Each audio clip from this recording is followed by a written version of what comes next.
Pac-12 baseball is presented by Rawlings. Champions choose Rawlings. Well, we've had a great week, everyone. Thanks for joining us tonight for Game 2 of this series between the Stanford Cardinal and the UCLA Bruins. Stanford moving on to the conference tournament next week. The Bruins have already been eliminated. We've got great conditions tonight. Temperature still in the mid-60s, just a light breeze. As the sun sets, the lights here at Jackie Robinson Stadium will take their full effect as we play the second night between the Cardinal and the Bruins. A couple of changes for David Esker and company. Atop the lineup, it'll be Court McDonald tonight playing center field. Then Jimmy Nadai in left and Brandon Larson at first base. Malcolm Moore, the catcher's in the cleanup spot this evening. Charlie Somm is the DH. Brady Reynolds, Timo Becerra, Trevor Haskins, and Owen Cobb the rest of the way through for Stanford. And they're going to face Michael Barnett, 6'4", a sophomore right-hander. He is making his 23rd career start and 36th appearance. He did not pitch at Stanford last year, so this is his first showing against the Cardinal. And he, as well as Luke last night, trying to bounce back from a really tough outing last week against Oregon State up in Corvallis. But he's a big, tall right-hander, long arm, long stride, ball gets on you, likes to sink the ball, get the ball on the ground, and mix in a slider after that as well. UCLA has Cameron Kim making a spot start in left field tonight. Dean West in center, A.J. Salgado in right field. Left to right across the infield, it's Rock Chalowski, Cody Schreier, Deuce Gorson, and Jack Holman. We'll see what kind of double play magic they might have in store tonight. Blake Baltz makes another start behind the dish, working with Barnett. A good youthful crowd filing in here on a Friday night at Jackie Robinson Stadium. 8-3 the opening night final score in UCLA's favor. It's a well-played game last night by both teams pretty much. Stanford, they hung in there. Just couldn't get that big hit, but they had some good at-bats, and they played solid defense as well last night too. And yet their season-high losing streak now 8 games, 9 of 10, 24 of 36 overall. They're anxious to get back in the win column because this is their longest program losing streak since 1982. 366 all-time meeting between these historic powers. Stanford leading the way with 208 victories, and we're set for first pitch on a Friday night at Jackie Robinson Stadium. Michael Barnett, a righty from Lafayette, California, will get us started against Court McDonald, the center fielder, leading off for Stanford. Jake Uhlenhop is the home plate umpire.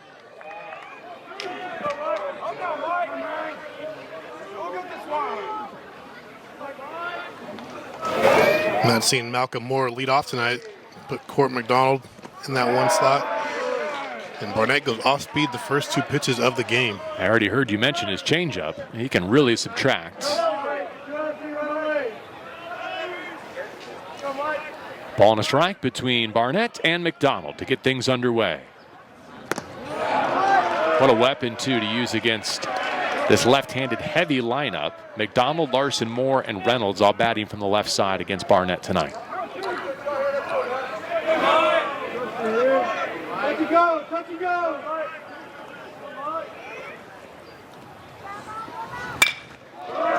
McDonald rolls over to the right side. Deuce Gorson at second base tonight, and Barnett gets the leadoff man for the Cardinal. Well, he showed you how he's going to attack this team with that first hitter. He went 4 changeups for the first 4 pitches of the game. Don't see that too often. So we'll see if Stanford recognizes that and if they're able to make an adjustment. Ben, is that an indication of how deceptive the arm action is? Because he hasn't established like the velocity of the fastball yet, and still he's able to keep the hitters off balance. Yeah, I mean, he must have a really good one. And, you don't typically see that going to your best pitch that often that early. But I think for the left-hander, that's going to be his go-to. Nadai hitting 3 trips last night, walked and scored a run. Sophomore from Sydney, Australia, looking to become the first base runner for the Cardinal. And we'll show you the shift that the Bruins have on defensively against him. 3 defenders on the left side of second base. Can still do that in college baseball, Ben. Yeah, we'll see for how much longer. Here he gets Nada. He goes fastball to the right-hander.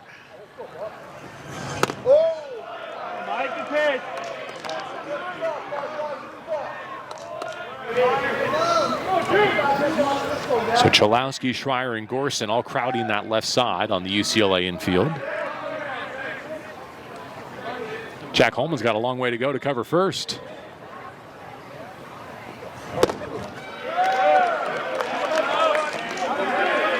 That's typically where you're going to see most first basemen play these days. The days of first baseman just standing by the bag and catching those balls right to you are gone. They expect you to be able to range to your right and left and get back to the base on harder ground balls. No first baseman necessary there. Nadi strikes out. He's the first victim against Barnett. See, for the right-handers, he goes fastball heavy. Change-ups to the lefties, and this time he goes sinker up. Able to get that fastball by Nadi for the strikeout.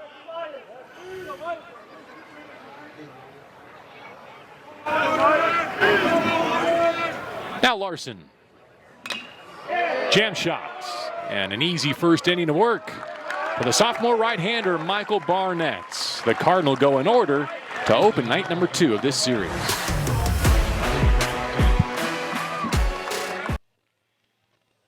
A.J. Salgado, Roman Martin, Deuce Gorson due in the bottom of the first inning here at UCLA. Chalowski, Holman, West in the middle. Schreier, Baltz, and Kim, the bottom third of John Savage's starting 9 for UCLA as they face Nick Dugan. 6'2", 200 pounds, and a sophomore right-hander from Eureka, California. Gets the start on night number 2 of this series for the Stanford Cardinal. Yeah, we talked about the confidence this Stanford team plays with when Nick is on the mound. They average 10 runs a game when he's pitching, and that's how you get to a 10-6 record. But look for Nick to change speed, to get ahead of hitters, and he also has a really good changeup like his counterpart, Barnett. We'll set the Stanford defense behind him, with Nadi in left, McDonald in center, and Brady Reynolds starting in right field. Trevor Haskins, Owen Cobb up the middle, Timo Becerra, Brandon Larson at the corners, and Malcolm Moore is the catcher for the Cardinal.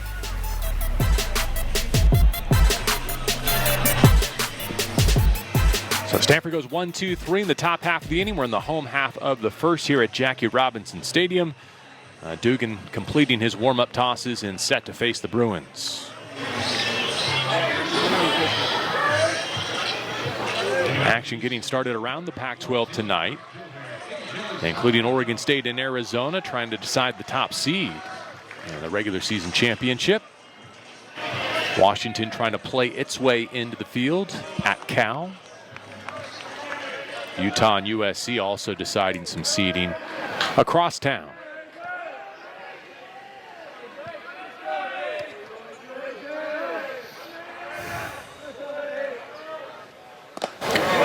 Dugan's first pitch is a strike. He worked 4 innings last week against Arizona State and surrendered 5 earned runs. Now he matches up against the Bruins with Salgado leading off. As you saw, he had a couple of hits last night for UCLA as they earned their 17th win and 7th in conference. Pair of singles for AJ, who's playing right field again tonight.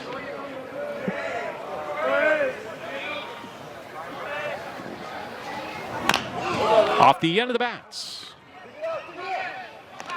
Dugan gets Salgado. Talking about those Pac-12 scenarios. With 2 days left to play in the Pac-12 regular season before we turn our attention to the league tournament in Scottsdale, Arizona. Arizona can clinch the 1 seed with a win over Oregon State tonight. They're underway at High Corbett. And UW can clinch a tournament spot with a win at Cal or a Cougs loss in Eugene.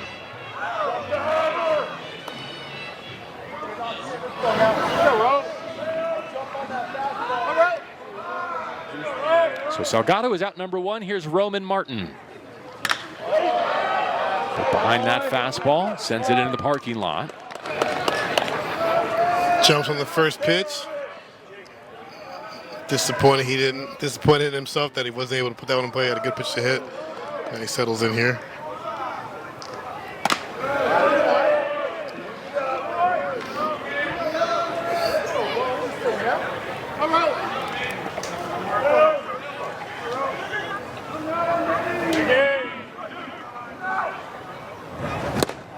My first look at Dugan, there's like a physicality to his delivery, right? 6'2", but comes downhill at you. Really muscles that velocity to the plate. And the short arm stroke hides the ball really well.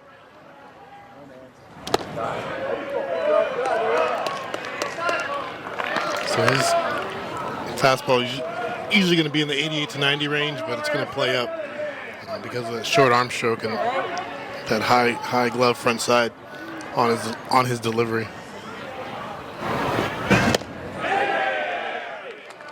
Fooled Martin there. He's out number 2.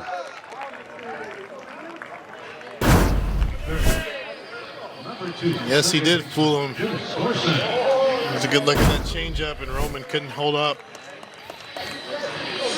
Dugan not overpowering, but he is able to strike out his fair share of hitters.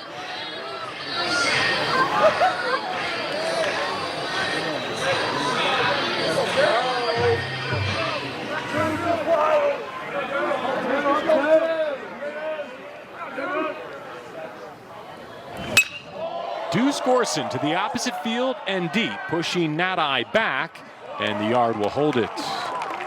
Both sides go in order in the first.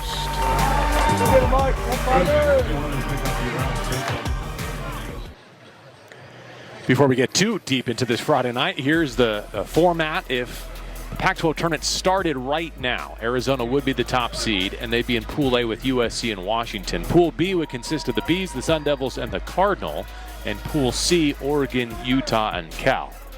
With 2 nights of competition left to be decided, still room for change, but that's how David Esker and the Cardinals see it currently. They would be the 8. But I think Scottsdale probably still distant in their vision, right? I mean, they want to win a game first. They want to get this losing streak off their shoulders before they even worry about the postseason and extending their 2024 campaign.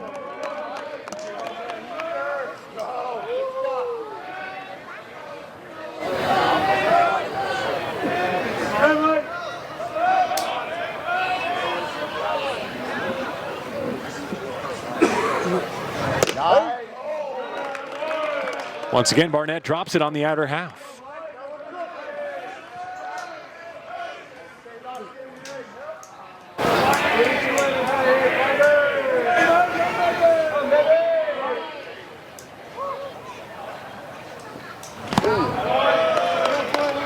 Malcolm Moore, the sophomore catcher, batting left-handed, had a 7-game hitting streak working coming off last weekend. That was snapped Monday at Cal.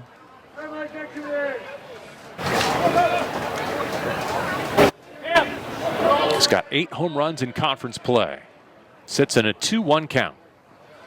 And swings through. Goes right back to his bread and butter. That right on left changeup.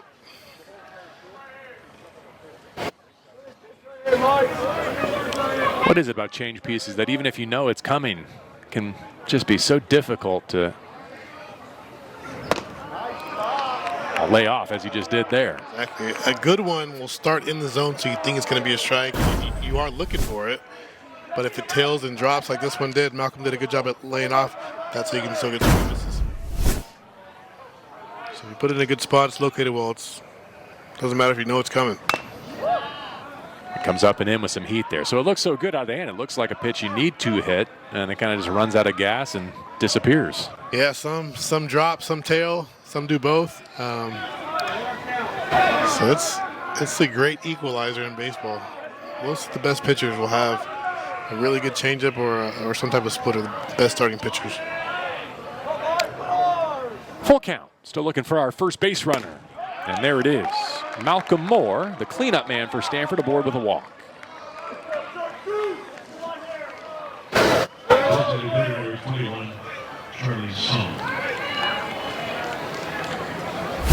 Charlie Somm, the DH. Next up, we'll take a look at his night here on Thursday. Yeah, he got the Cardinals started with his own version of a 2-out, 2-strike hit. Got him on the board. Been doing it with a long ball. That time he got a nice little situational 2-strike hitting up the middle. A couple knocks last night. And he was our triple play batter, in case you were wondering. Good point. After that first inning single, came around to score all the way from first on the double off the bat of Brandon Larson. Takes a look at strike one here.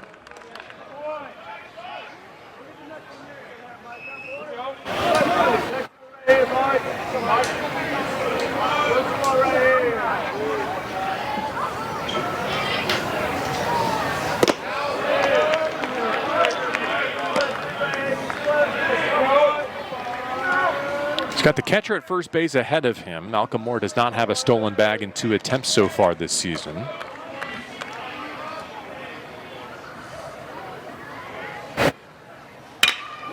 Barrels up center field, and the first 2 Cardinal reach in the second.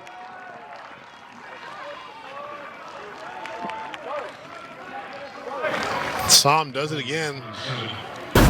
Really compact stroke, stays within himself, gets a slider, little cutter, stays on the outside corner, and he stays through that baseball, able to hit it hard back up the middle for the first of the game for the Cardinal.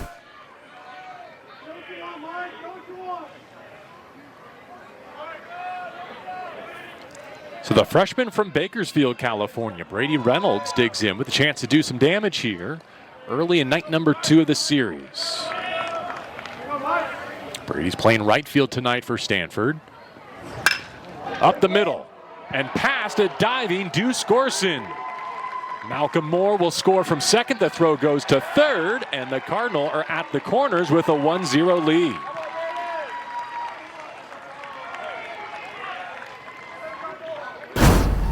Reynolds jumping on the first pitch, and he hits it hard right back through the middle. And let's talk about our catcher's base running. Malcolm Moore scores from second, and Charlie Somm able to go first to third.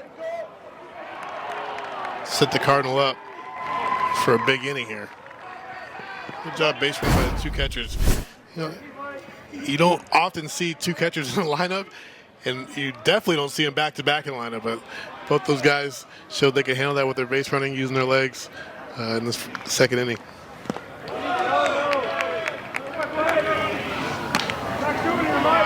If you've played or been around baseball, you know how much studying goes on in the dugout, right? And I wonder how informative that first inning was for the likes of Moore, Somm, Reynolds, who have all had success against Barnett here in the second frame, even though they're facing him for the first time. Maybe studying his approach, his arm angle, his delivery as he got through McDonald, Nadi, and Larson quickly in the first. Yes, you're always watching the game when you're on the bench in the dugout. Always something you can learn. You're trying to pick up tendencies and maybe some tips from the pitcher. So belted through to center field. 3 hits in a row for the Cardinal, and their lead is doubled. Somm scores for third. Reynolds and Becerra behind him with hits. Yeah, that's it. First inning he was throwing a lot of changeups. Now he's going a little fastball sinker cutter, and they're hitting the hard stuff. Now we can see if Barnett can make that adjustment and go back to his changeup that was so effective in that first inning.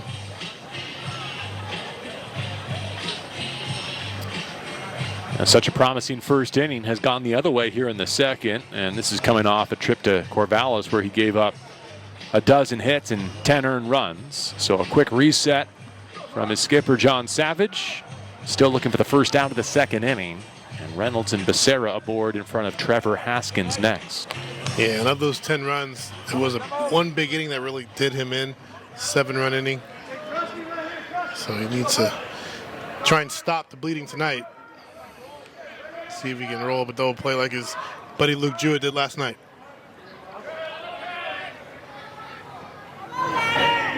Haskins, the shortstop, at the plate for Stanford. It's more like it. Trevor looking for his first hit of the weekend. Goes back to the soft stuff to get a strike.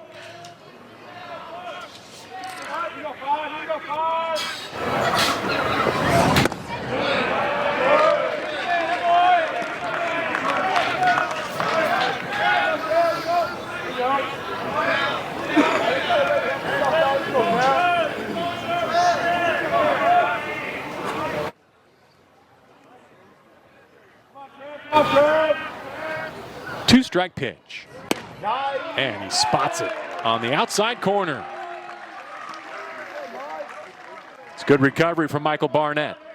Yeah, that was much better pitch sequencing. Kind of pitched backwards at bat. Got ahead with the off-speed stuff and then finishes him off with a fastball. As the previous 3 hitters hit those fastballs early in the count. Good adjustment by Michael and Coach Savage on the pitch calling.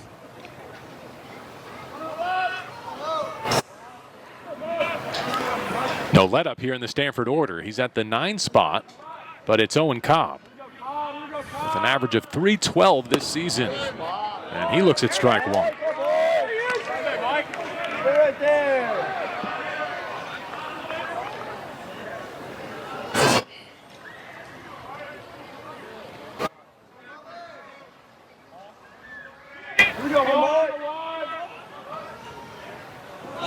Cobb puts a bunt down. Chalowski was playing back. He got him. I don't think Stanford agrees. The Cardinal believe the bases will be loaded. Man, what a play. I thought there was a no-doubt hit. I was in disbelief as well. Perfect bunt by Cobb. Chalowski bare hands it, and to be able to get enough on that throw to even make it close, we'll see if he got him. Not sure, but I don't think he did, but I mean, you and I are both feeling no contest, and it was closer than anyone could have expected.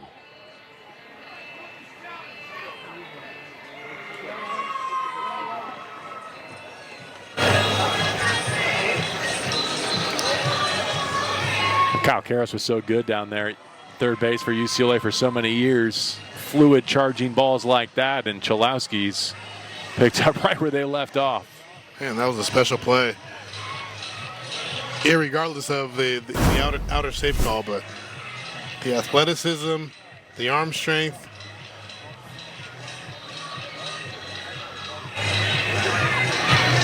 And I think this one is going to get reversed.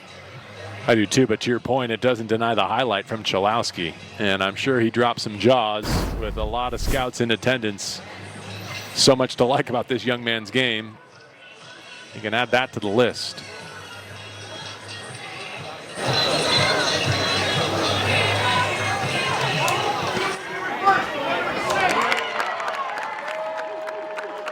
So bases loaded. And only one away for the top of the order.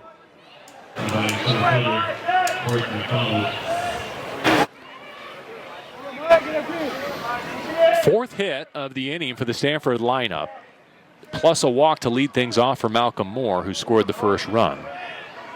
Now back to the top in Court McDonald. Chance to put up a crooked number here in the top of the second. To the right side, Gorson. Only play at first. It's 3-0 Stanford.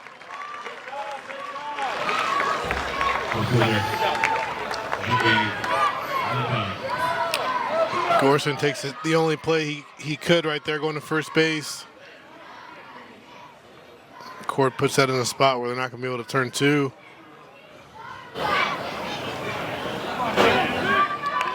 So now it's Becerra at third, Owen Cobb at second, and Jimmy Nadai stepping in to face Barnett for the second time.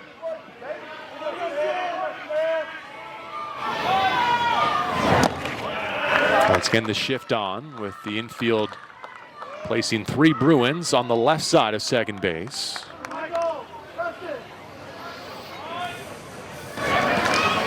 .40 runs driven in this season for Jimmy Nadai, the left fielder for the Cardinal.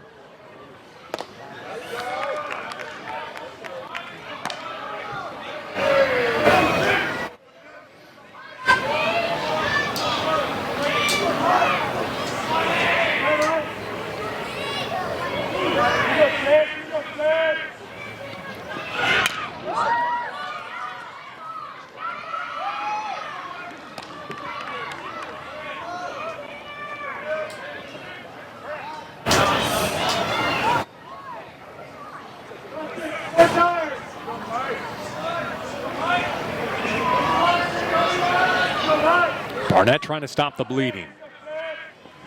It's a good pitch there to get it to 2-2. There again, he drops in the breaking ball on a hitter's count. Gets it back to even.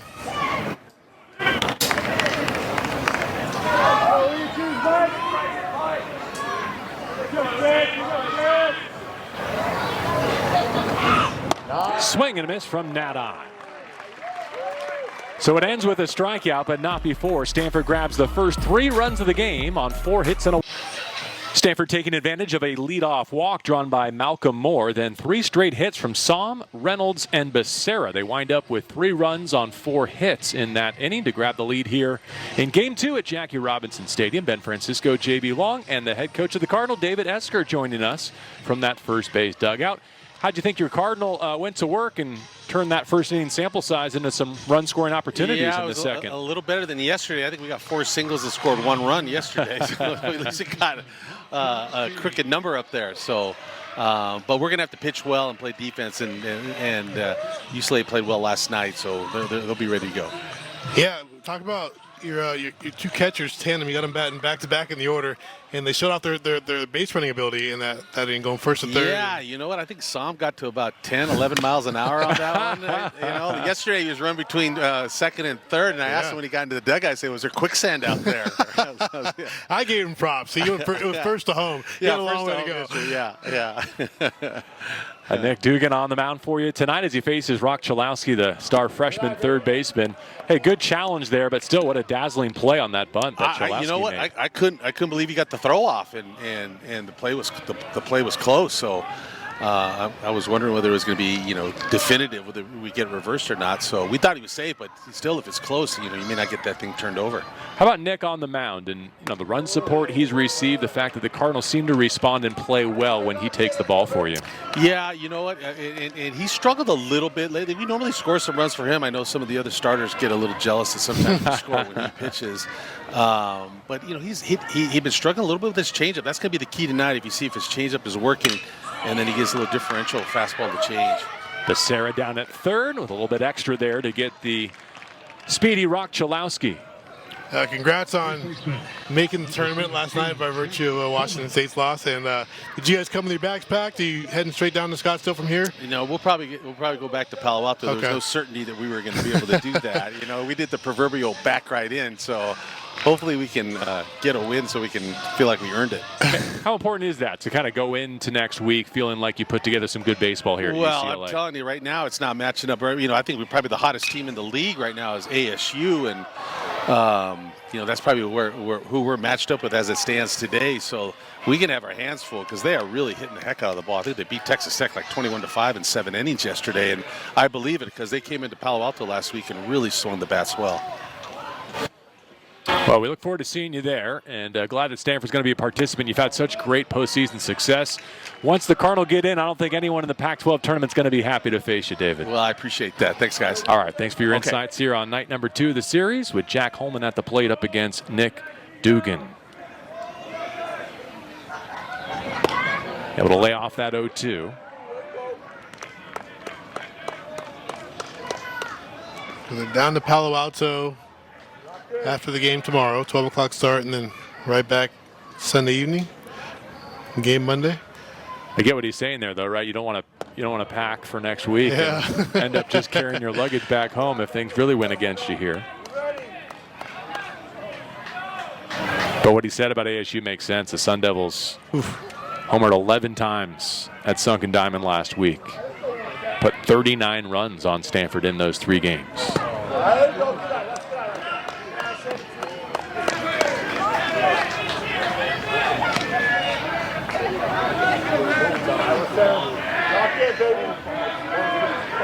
So we'll keep an eye out for that changeup from Nick Dugan, right? That was the scouting report from his head coach, the key to his success. As Holman sends another one down that left field line and foul.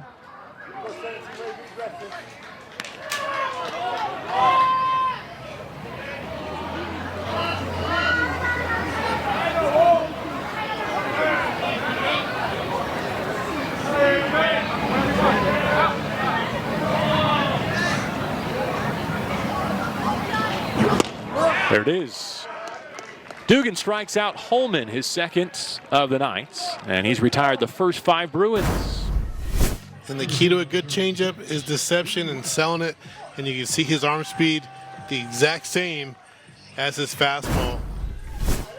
Able to fool Holman for the strikeout. Now Dean West, who got things started at the plate last night for UCLA.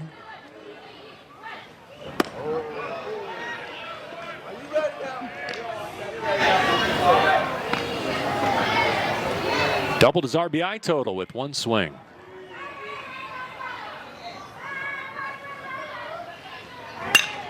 West back up the middle, and he's got UCLA's first hit.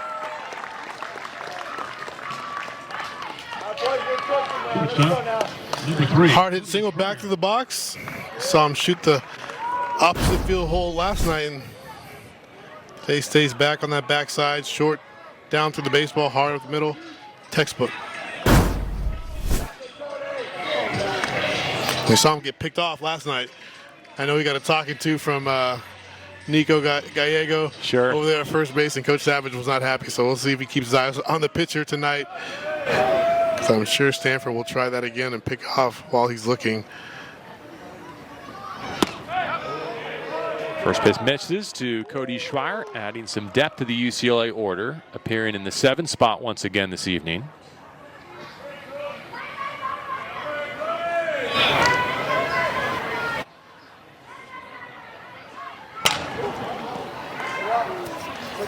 Let's go!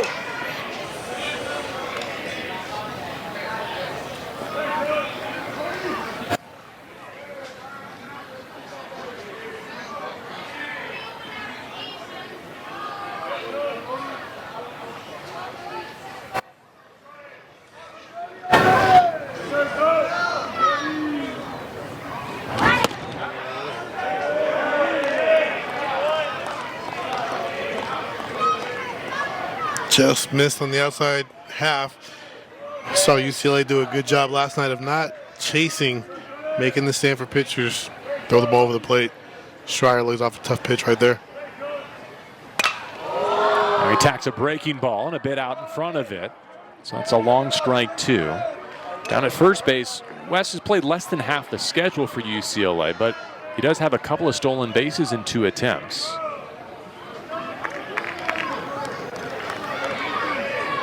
Gap-to-gap ability at the plate here from Schreier, a runner in motion, and you might be able to pick up a run on a base hit if West gets that head start.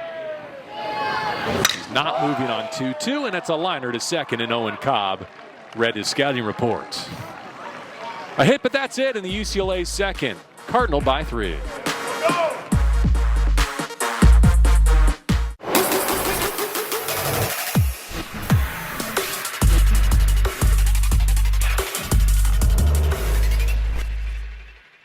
San Francisco government spends on average $5.2 billion each year on contracts, while more than 3,700 frontline jobs sit vacant. The result was longer 911 response times, reduced care at city hospitals, and dirtier streets. Instead, why don't we invest in public workers who can solve our biggest problems? We love our city, let's fix our city.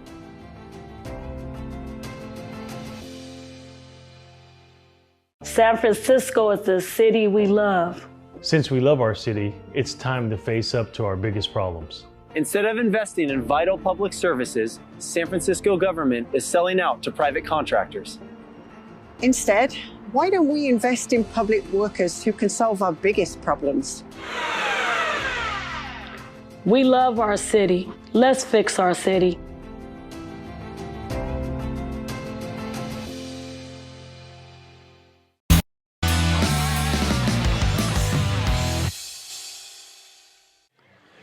Last chance to see the Bruins at Jackie Robinson Stadium. This weekend series against Stanford. 3-0 Cardinal. They got all 3 of those in their second inning on the strength of a walk and 4 hits.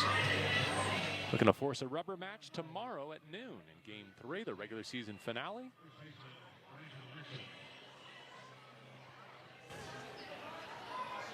How much more school left for your son? 1 more week of all half days next week. All right. That doesn't do mom and dad any favors. You're right. Tell me about it. Roll over right side off the bat of Larson. What about you guys? We have 3 from today. 3 from today.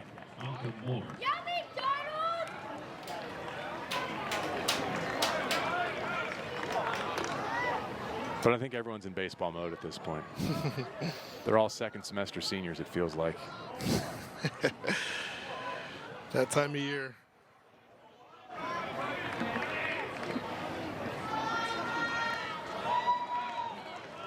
No finals in 2nd grade, and he's acting like it.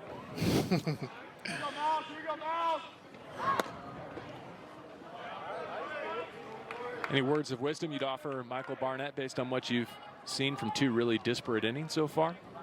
Yeah, I like his approach of getting ahead with the off-speed stuff, pitching backwards as we call it, and then sneaking the fastball back by these hitters late.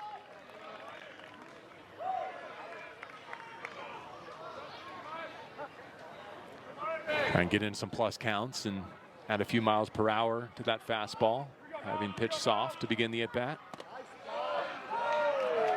When you locate like that, you're going to get good outcomes. There you're getting 1-1 changeup, perfectly spotted down and away.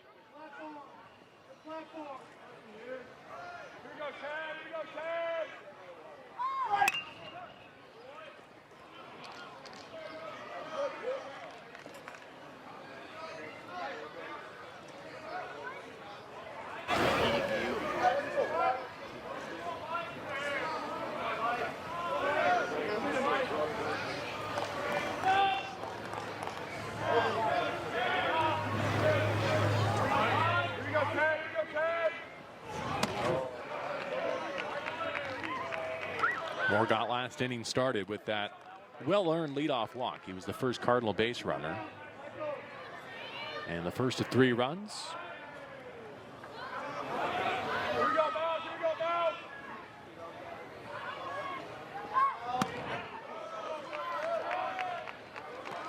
That's what happened in the first inning. 2nd inning. Gets down behind 0-2-1-2 and he works a full count. Was able to draw a walk last at bat.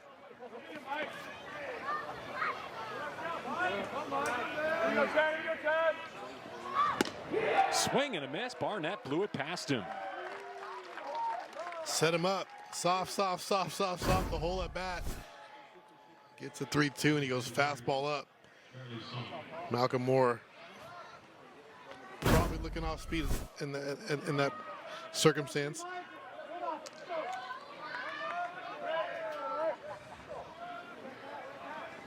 So bases clean, 2 down. Charlie Somm steps in.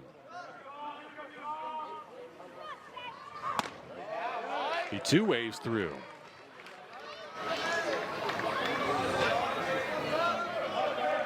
So that's a part of the zone where you need to have a little bit extra velocity to live consistently, unless you've got the changeup to mix in with it. Going to spots here. That's why we change speeds. No matter how hard you're throwing, but if you're giving the hitter different looks and different speeds, different breaks, different locations, that's what pitching is, and that's what makes hitting so difficult.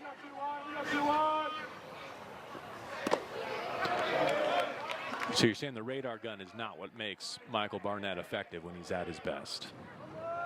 No. It plays different than it registers. There's plenty of ways to get it done.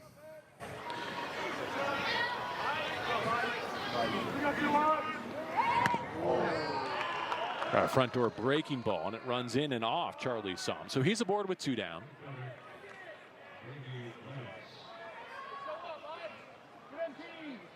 We'll go back to Brady Reynolds in that big 2nd inning. Yeah, Brady getting a start tonight, and he wastes no time jumping on that first pitch, driving in the first run and allowing Charlie Somm to go 1st to 3rd. Let's see if Coach Esker gives him the steal sign. Let's see. He's talking about his wheels over there at first base. Depends how much quicksand is between 1st and 2nd tonight, doesn't it? And they're not even holding him on at UCLA there. Jack Holman's playing behind him.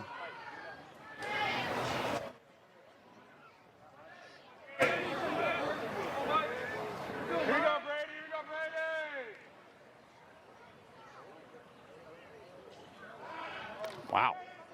I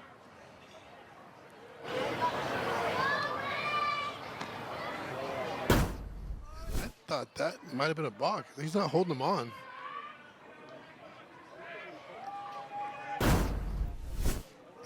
Am I correct? You got to be holding him on to be able to pick the first base. I guess they're considering that a holding him on. Proximate enough.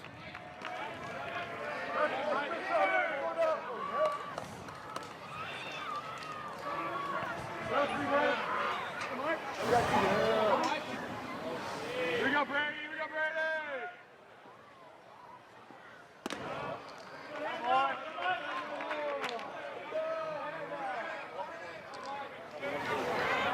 This pitch here, boys, Mike. Look at her. This pitch. See, he'll play behind Psalm. Psalm's not a threat to steal, and you want to get as much coverage, especially with the left-handed hitter up. He's going to back out there and try and take away that hole. Time the count runs to 3-1 between Barnett and Reynolds.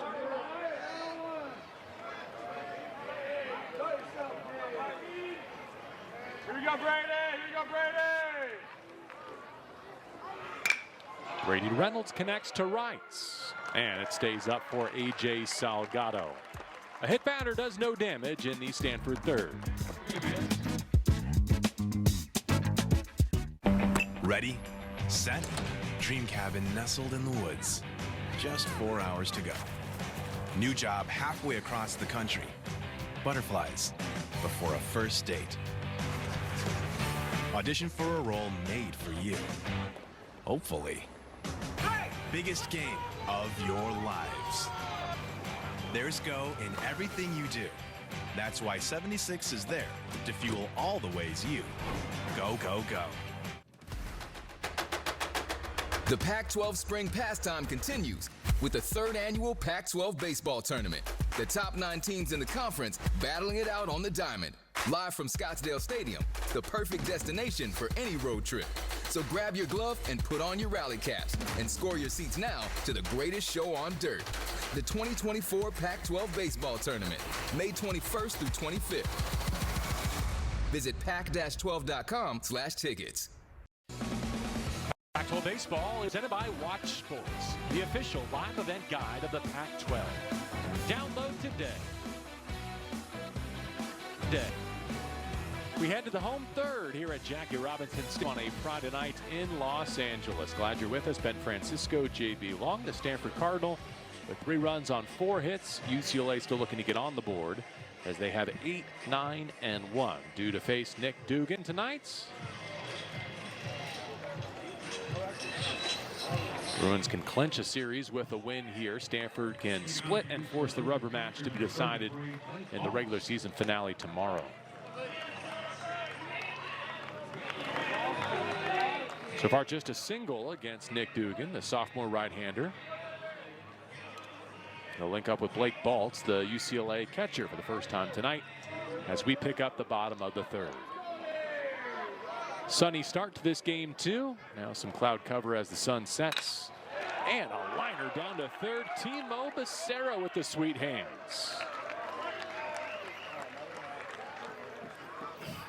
Playing the hot corner, showing off his quick reactions. Not much time to do anything else but step in a dive.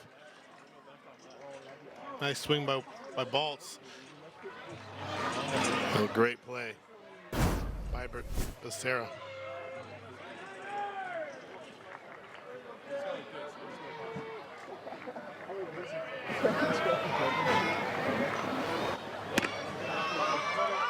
Called strike to open the at-bat with Cameron Kim, who makes a start in left field tonight for UCLA.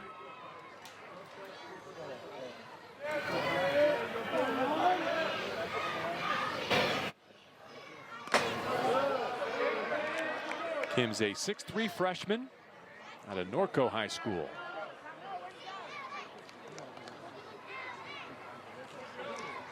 He usually plays infield. Coach Savage finding a way to get that bat in the lineup. Wants to take a look at his freshman. Hasn't got a lot of at-bats, but he was part of that highly touted freshman class, and he was a big get for Coach Savage and his UCLA team. So see if he can find a spot to Earn some ABs. Shoots it down the right field line, but foul for strike 2. Yeah, Cameron comes into tonight with 3 hits in 20 ABs, a double, and 4 driven in. He struck out 5 times.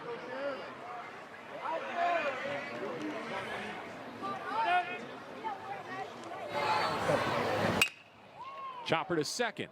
Once again, Owen Cobb well positioned. 2 down for the top of the lineup. AJ Salgado.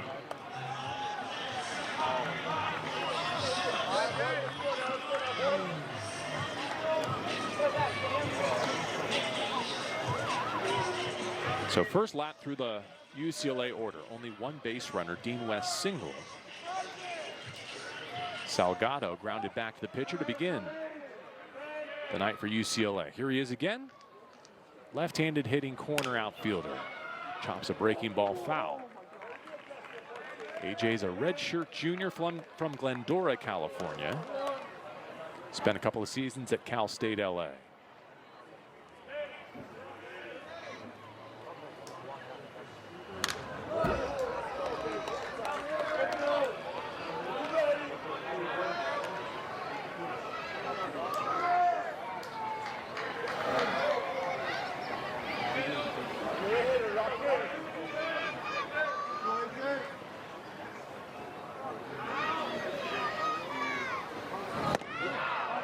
Salgado down on 3 pitches, and it's strikeout number 3 for Nick Dugan, who's throwing well on Friday night in LA.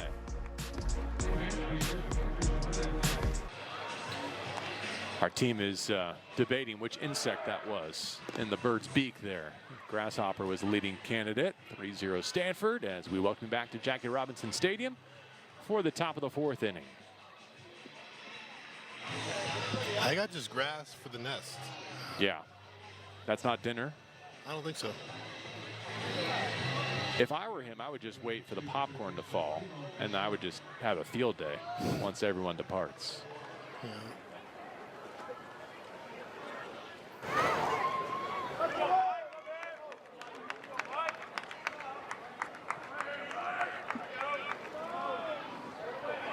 Becerra, Haskins, and Cobb scheduled to hit for Stanford.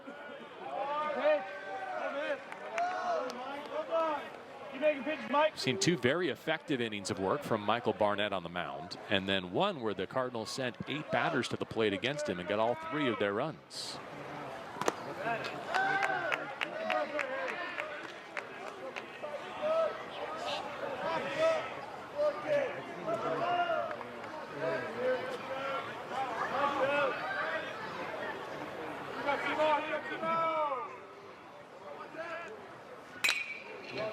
Becerra to short.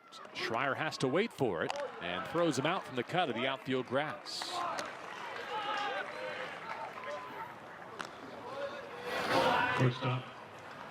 Waited back on that one to make sure you got a good hop. And you're able to do that when you have a strong arm and you see him just easily get that throw all the way across the diamond. And now his counterpart, Trevor Haskins, steps in for Stanford.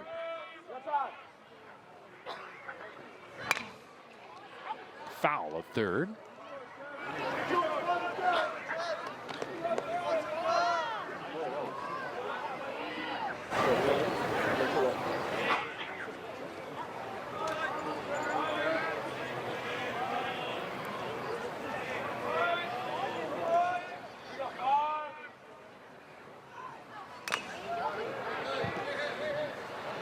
As we close out the regular season, I think all of us hopeful the Pac-12 will produce at least 4 teams in the NCAA field. Oregon State, Oregon, Arizona locked. Hopefully Cal and Utah, some combination thereof, maybe both. Maybe another surprise winner from next week in Arizona. Haskins with a base hit through the left side. He's 1 for 2. Second baseman, Owen Cobb. Latest RPI has Oregon State leading the way at 11. Arizona, Oregon, Cal. So work to be done for sure outside of those top 3. Well, me and Roxy had a nice discussion last week about the RPI. I don't know if you tuned in, but it's just talking about how the RPI is not favorable to the West Coast. Hit and run, and the base runner safe despite the swing through from Owen Cobb. Well, yeah, after what happened to SC last year and several other examples, I don't think I'll ever take anything postseason related for granted again. Hit and run. Cobb tries to get a piece of it, but ball's so far outside. Not able to get a piece, but he did swing to protect the base runner. Haskins in there with the stolen base. For those that didn't catch it, where do you come down, Ben? Give us the synopsis. Oh, my synopsis. I said last week, I think the RPI is outdated and needs to be revamped or just abolished. I don't think we need it anymore. You have a committee who watches all the games. You have coaches who vote all season on the best teams. Down to third, Chalowski the backhand, and a rocket shot across the diamond. 2 gone. The only coaches that like the RPI are the SEC coaches. McDonald. Nice play by Rock. Holds Haskins at second and fires a missile over to first base. Yeah, despite fewer bids, you look at the postseason results, and the proof is in the pudding, not to mention the professional products that this conference consistently has produced. Yeah, I think it's time to come up with a system that gives a better representation of your body of work. You know, you lose a game and you drop just because the team has a bad record. You get penalized for them being on your schedule.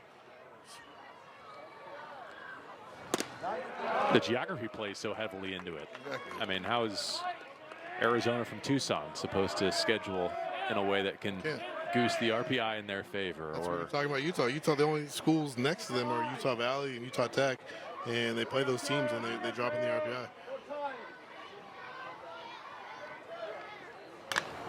McDonald stays alive.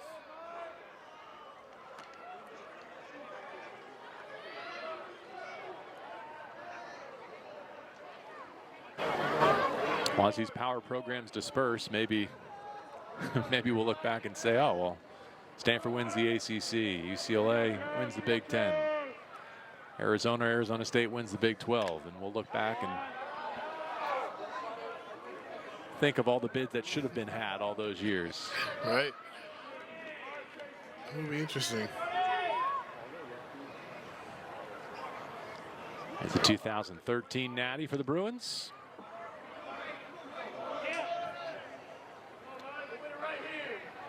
Oh, 2 the count between Michael Barnett and Court McDonald.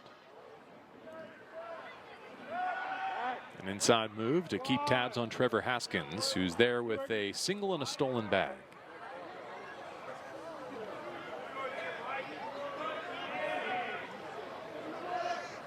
Be patient.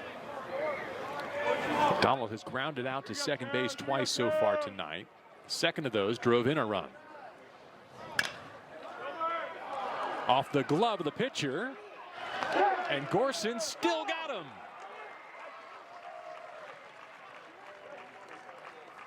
McDonald, I think, wants to challenge it.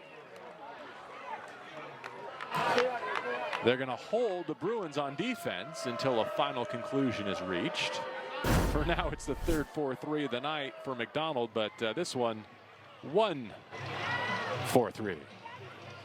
Yeah, Barnett gets a glove on it, which slows it down. If he lets that ball go, it's an easy out. Now we may have a situation where it's an infield hit because it tips off his glove. Gotta be so difficult for a pitcher to decide whether or not to make an attempt at that.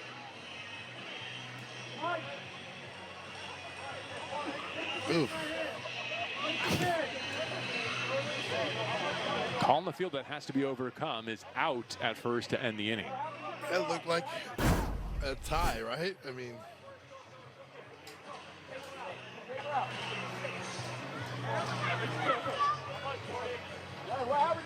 Well, I've seen Chalowski make a dazzling play, charging a bunt at third base, and credit to Gorson for hanging in this play as well defensively for the Bruins. And a quick transfer. It's also a good feed to Holman at first, right? From that range, you can really put your first baseman in a bind, but he puts it right there belt high and gives his team a chance to get back in the dugout.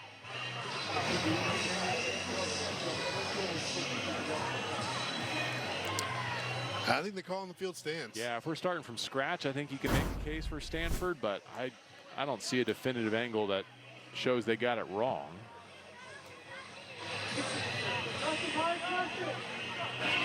Are they listening to you, by the way, Ben? I hope so. What's up, guys? Let's just go ahead and let the call on the field stand. You made a great call. Patrick Riley, first base up.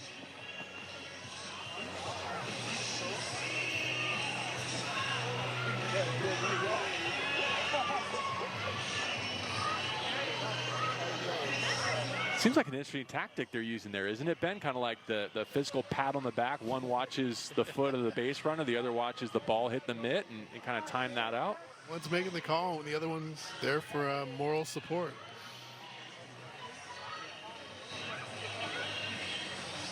You know, he is in hostile territory, right? The UCLA bullpen. So.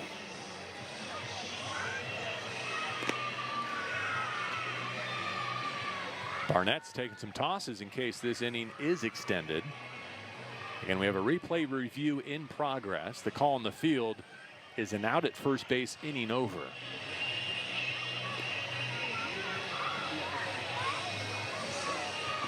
Stanford already one successful challenge tonight.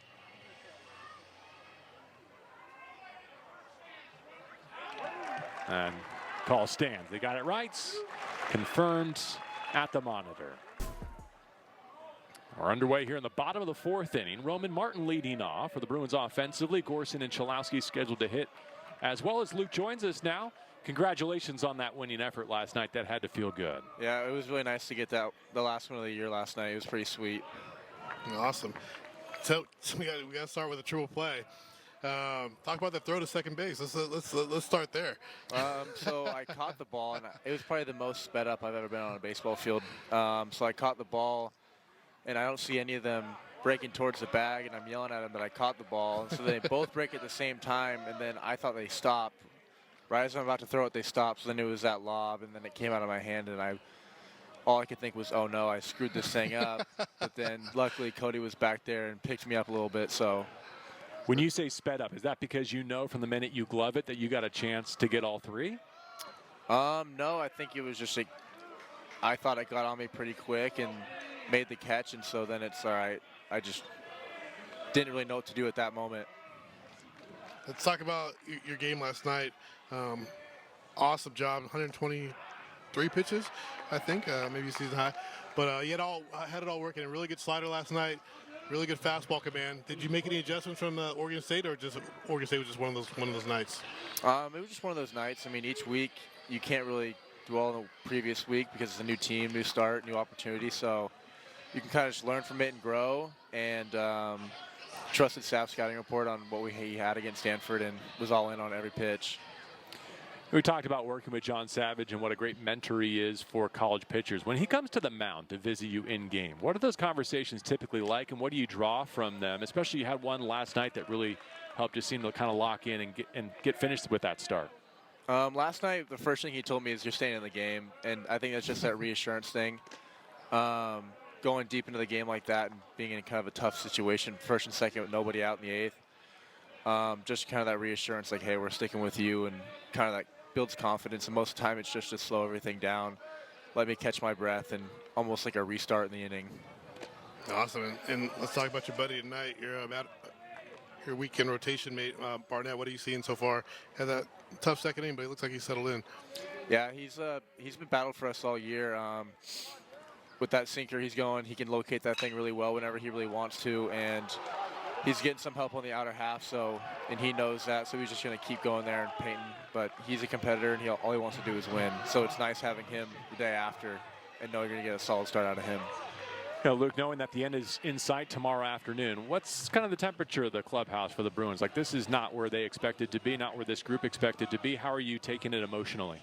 No, this is probably the last place that we thought we would be, but we're not done yet. We still got a lot of game left today and tomorrow, and kind of these past few games have been bigger than baseball, bigger than us. With our teammate Caden having to go home with his mom. His mom's not doing too well, battling with illness, and so like these past few days have been just all about playing for them and playing for her. So it's kind of more than just a season ending, but more playing for something bigger than the game itself. There's a shout out for Caden Cottinger there. Did you say? Yes. Okay, great.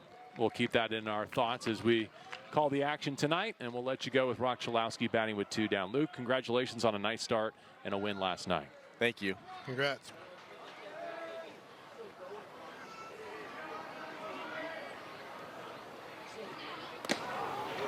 The count moves to 2-1. Chalowski grounded out to third base his first time through against Dugan.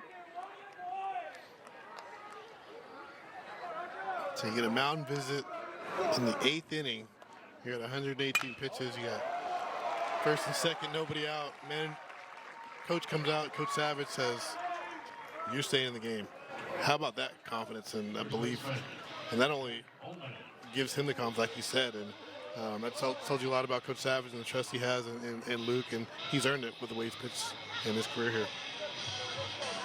Chalowski aboard with his first hit of the night, second of the contest for the Bruins, and he gives Jack Holman a chance.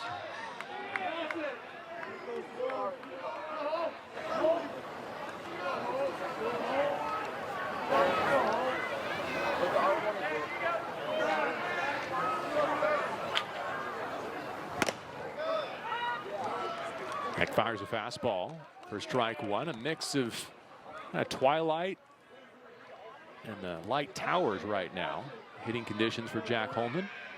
See those lights shining down off his helmet as he links up with Dugan for the second time tonight. He struck out back in the second inning.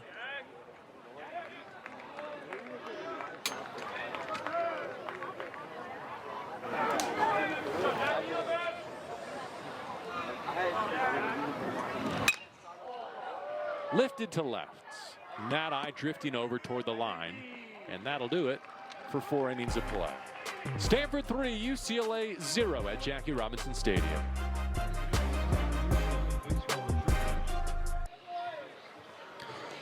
The John Savage files down there in the third base dugout. 12 conference titles, the most recent in 2019, 5 trips to Omaha, including that 2013 national championship. You heard it from Luke Jewett. This is not the season that anyone associated with UCLA baseball expected, but they've got a chance to finish it with a series win against the Stanford Cardinal. We open up the 5th inning here on a Friday night in Los Angeles. Bruins chasing 3 as Nat-I, Larson, and Moore scheduled to hit off of Michael Barnett's third trip through the order. Popped up.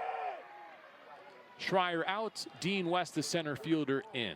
And on one pitch, Barnett gets Nat-I.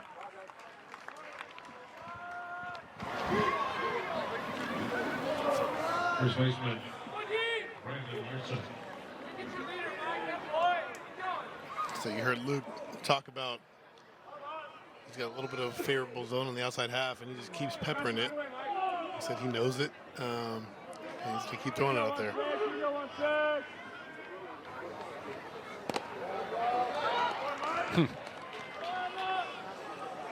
Shows how locked in they are. Even though he's not working today, he's maybe working the bag for Michael Barnett, right?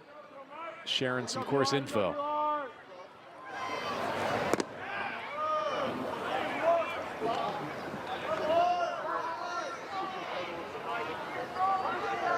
They're a team within a team, aren't they? The starting pitchers. Yeah, they always have a special bond, and they're always really competitive, and they do everything together in between starts. Well, struck through the right side. Brandon Larson now 1 for 3.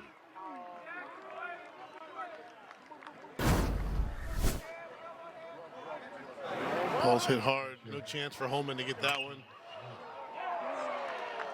Big left-handed Larson drops the barrel on that one. Come on, Mal. You know what you want. So Stanford leading 3-0 here. Oregon State up 4-0 in Tucson, trying to deny the Wildcats that #1 seed at next week's conference tournament. Washington trying to play its way into the field. The Huskies leading in Berkeley 5-2.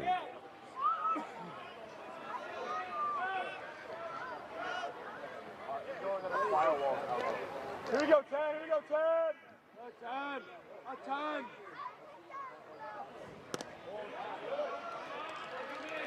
One on, one out, and a 1-1 count between Barnett and Moore. Charlie Somm, the DH, due next. Here we go, Mal. Here we go, Mal.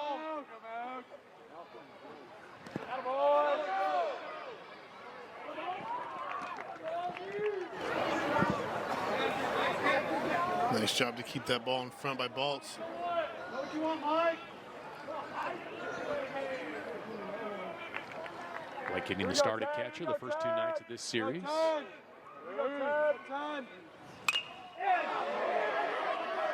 Chalowski into foul territory.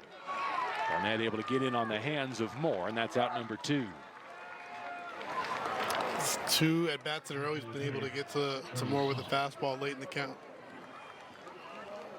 He's got Moore thinking heavy off speed. Nice footwork by Rock. Spatial awareness, we call that, knowing where you are on the field and hopping over that bag without taking your eyes off the baseball. Don't want to be a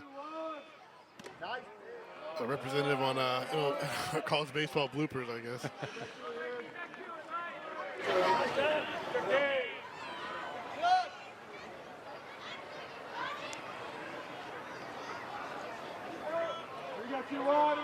Someone's got one of the 6 hits for the Stanford Cardinal. Able to stay in that. Keep his front side in despite the ball starting at his elbow, it looked like, from my vantage point. And he was just hit by a pitch back in the 3rd.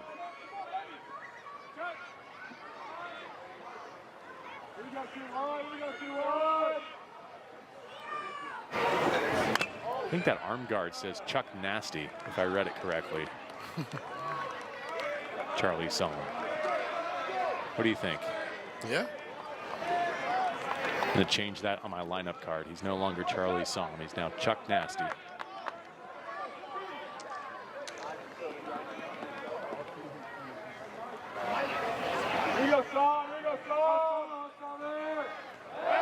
For the 1-2, a check on the base runner. Brandon Larson down at first.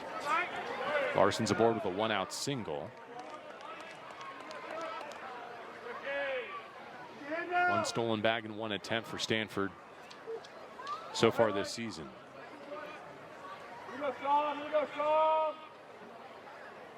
Now the 1-2 pitch.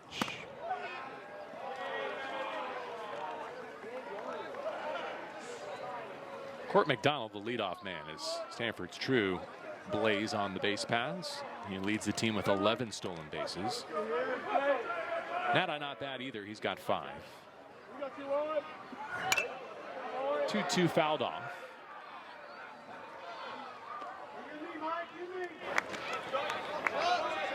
Michael Barnett trying to finish his 5th inning of work. Can he find a way around Somm and strand Larson and keep the score 3-0?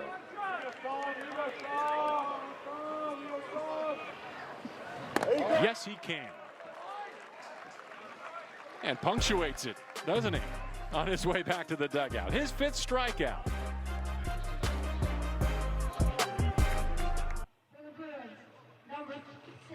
We go to the home 5th at Jackie Robinson Stadium. The Stanford Cardinal with a 3-0 lead, looking to split the first 2 nights of this series and force a decisive rubber match in the regular season finale tomorrow here at noon. Wes Schreier and Baltz scheduled to hit 6, 7, and 8 for this UCLA lineup against Nick Dugan. Ball 1 upstairs. Dugan's got 4 strikeouts. He's only surrendered 2 hits through 4 innings of work.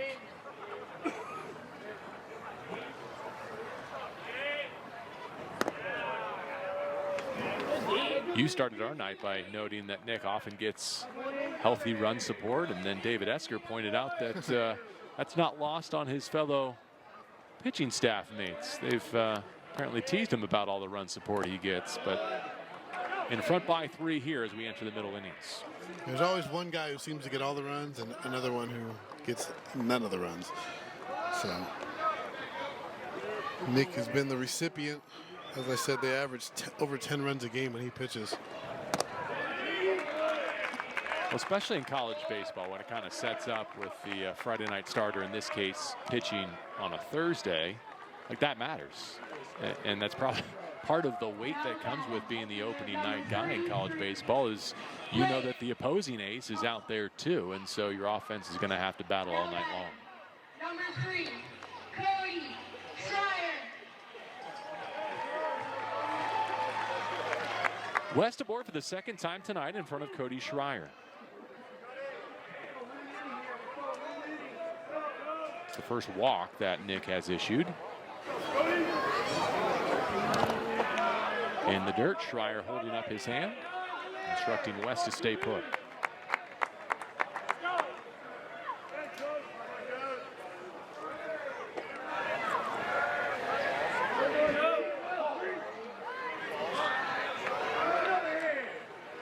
A round of happy birthday here behind the plate. I wanted to make sure it wasn't Cody's birthday. It's not. It's a fan in attendance celebrating.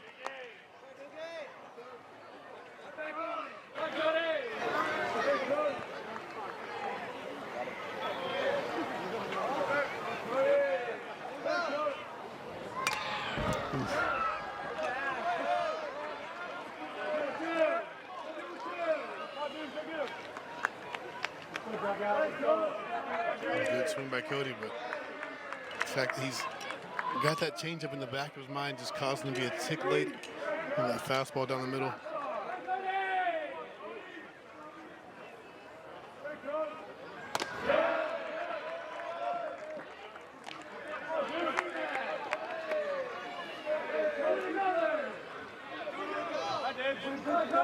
Schreier really digs in on that inside back corner of the batter's box on the right-hand side.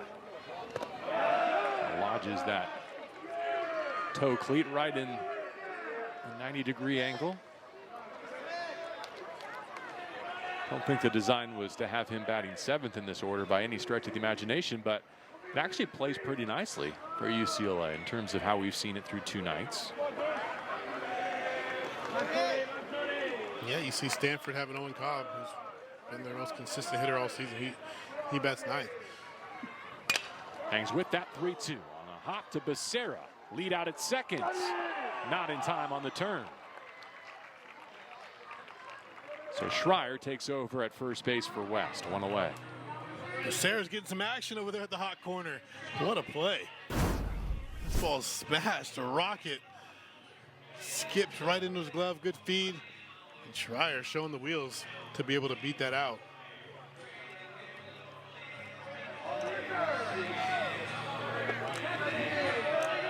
Another close play at first. We've seen 3 of those so far tonight.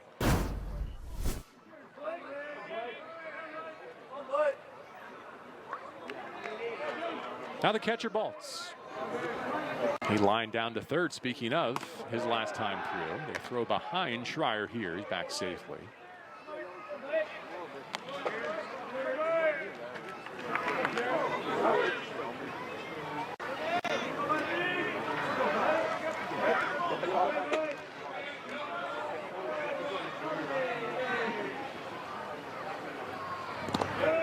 In the dirt, Moore doing his job again here.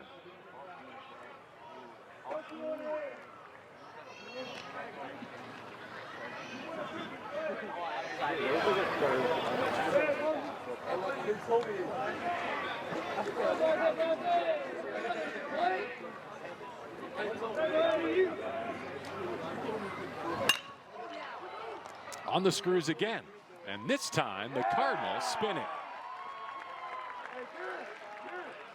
4-6-3 to end the 5th. 3-0 Stanford. Now Stanford securing the second to last spot last night by virtue of Washington State's defeat.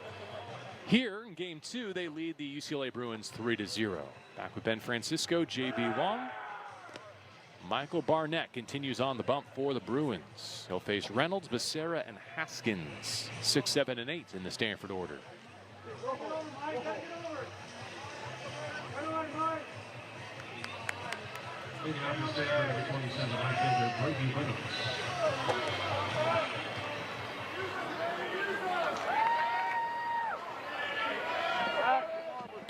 So first up, the freshman from Bakersfield.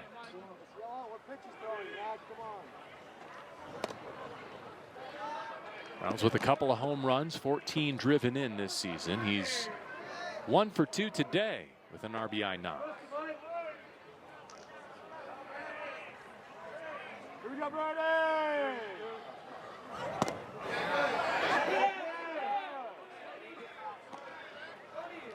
Didn't get the outside corner on that pitch. It was a good pitch, but Here we go, Brady! wasn't able to secure the call. As Luke Jewett told us last inning, he's getting a favorable corner out there. Runs in a strike on 2-0.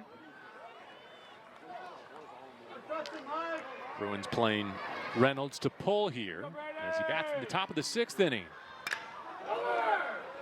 And you can see why. Nice foreshadowing.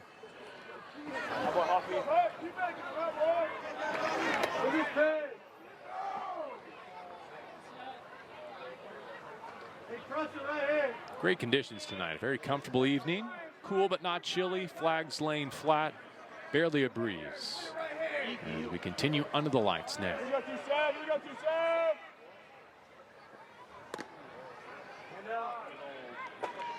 Stanford trying to shake this season-high 8-game losing streak, and season-high just doesn't do it justice. It's their longest losing streak since the spring of '82. Not something they want to pack in their bags for Scottsdale next week. No, you want to have some good vibes and good feelings. Get back that winning feeling before heading into that tournament. As Coach Esker said, they're going to have a tough matchup right away. So you want to handle your business here, try and win this series, and head down to Scottsdale and secure that automatic bid.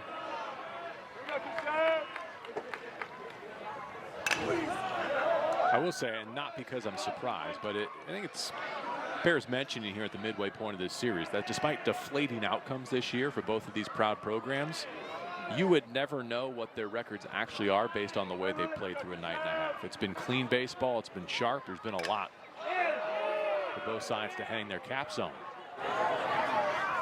3-2 pitch out to center. Dean West takes care of it. Reynolds is out number 1.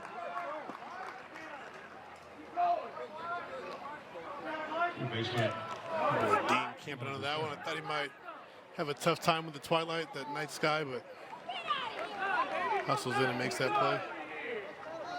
Yeah, the sky's kind of the color of a baseball right now, isn't it? Yeah, we avoided the shadows with the overcast.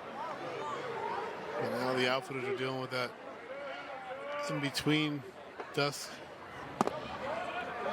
Really hard to pick up a baseball at times when it gets above the lights. So as a Bruin great and a former big leaguer, what were the worst outfield visuals you can recall in your playing career? Which ones gave you the most trouble? Coliseum, bank of lights, those football stadiums. They had the Oakland Alameda Coliseum? Yeah. Okay. So they had playing the A's? Football lights as a corner outfielder. The whole row of lights that never came out of them. Usually most stadiums it'll go in and out. They're in Oakland. The balls seem to always be in those lights. And tough to see in Tampa with the roof, in day games especially. That ball. And that's if it didn't hit the catwalk. Exactly. Catwalks. They're finally getting a new stadium there, though, aren't they, for the Rays? Did they approve it? Well. They've been talking about that for 10 years. You're right. They have. They, of course, they have. This time I believe them. Maybe foolishly.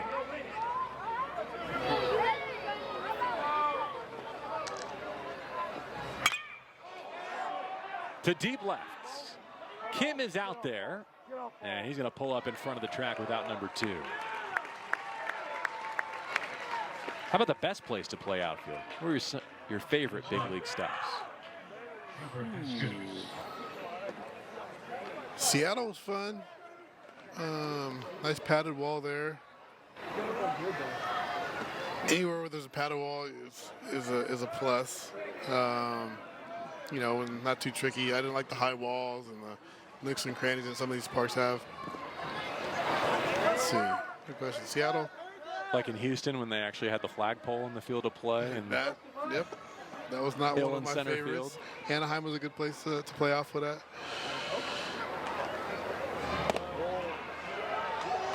In at the knees for ball 2 to Haskins. He's got a hit in 2 trips. Batting in the 8th spot tonight, trying to give Owen Cobb a chance here in the 6th inning for Stanford. Schreier with the backhand, deep in the hole. And the Cardinal go in order. It's a 1-2-3 inning for Michael Barnett, who's only surrendered the 3 runs in the top of the 2nd inning. So 5 zeros on the board so far, protecting this 3-0 advantage. And he's been pretty efficient too. How about that? Only 64 pitches to get to this point. Cameron Kim leads off from the 9 spots. Kim grounded out to second base, his first time through the order. Dean West and Rock Chalowski have the only 2 hits for UCLA. Looking for another here. Kim denied by Brady Reynolds. Good swing by Cameron. That's a good approach. You know he's got that changeup, mix in that curveball. So as a right-hand hitter, you want to stay on the ball, let it travel. Hit the ball hard to right field.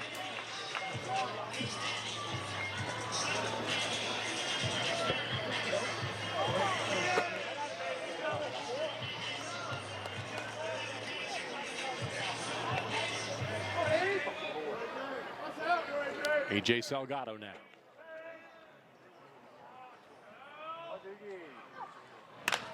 Reaching for it and splashing a single down the right field line.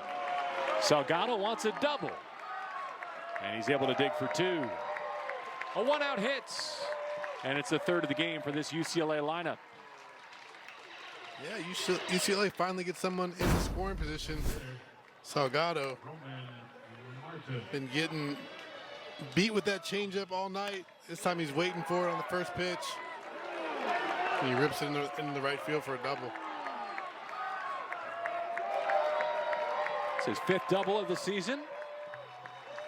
And a chance to get the Bruins on the board now. With Roman Martin next.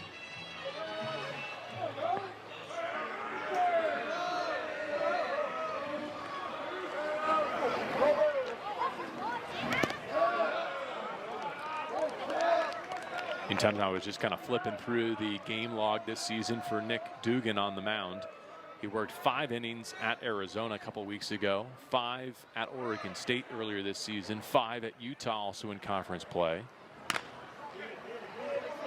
That is a fair ball and well played down at 3rd. The runner will advance. A.J. Salgado will be at 3rd with 2 down.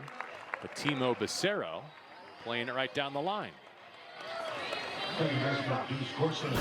Becerra flashing a lot of leather tonight, going to his backhand, showing that the athleticism to be able to make that strong throw on the run. Ben, where I was going with that is if Dugan can work through this 6th inning, it'll be a season-long outing for him. And open to get back in the dugout with the lead. First pitch strike poured into Deuce Gorson.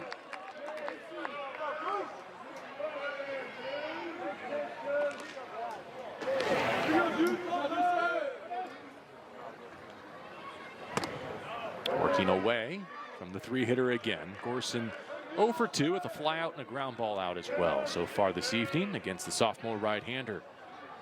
It's an interesting approach for Coach Esker because you could potentially take him out so you can have him earlier in the week for the Pac-12 tourney, since this game technically doesn't mean much. The Bruins are on the board. Gorson takes a 1-1 pitch to right field and drives home A.J. Salgado.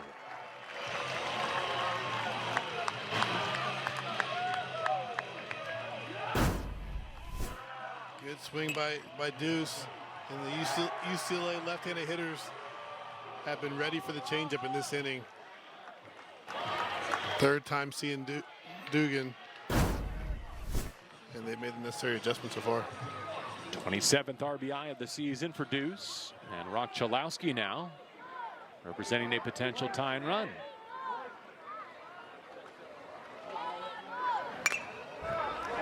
Part of the reason I mention that is because the power surge from the freshman deep in his debut campaign. Coming into this series, Rock's been on a tear. He had hit 7 home runs over his last dozen games when Stanford arrived in town. Scoops this one foul, and the count moves to 0-2.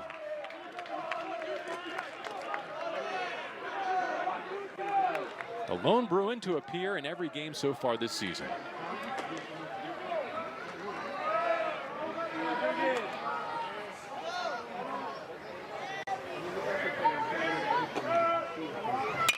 Chalowski to the opposite field, and he's got a hit as well. Gorson stopping at second base. 2 aboard for the Bruins, 1 across, and Jack Holman next in line. Jack Holman. Really good approach by this UCLA offense in this bottom half of the 6th inning. Cameron Kim started it with that hard hit ball to right field, and next man up has been following suit. Trevor Moore, a sophomore, working in the Stanford bullpen. And we'll see if Dugan continues.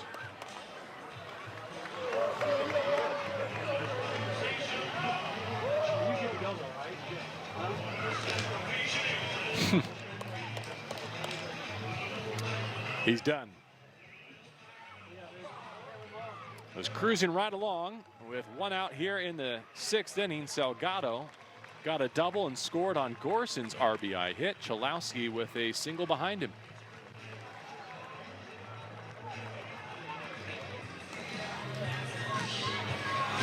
Nick Dugan got the start tonight. Gets a couple outs in this 6th inning. He's responsible for the UCLA runners. Gorson and Chalowski aboard here as he gives way to Trevor Moore, the sophomore right-hander from Colorado, out of the bullpen, trying to protect this 3-1 advantage for the Stanford Cardinal.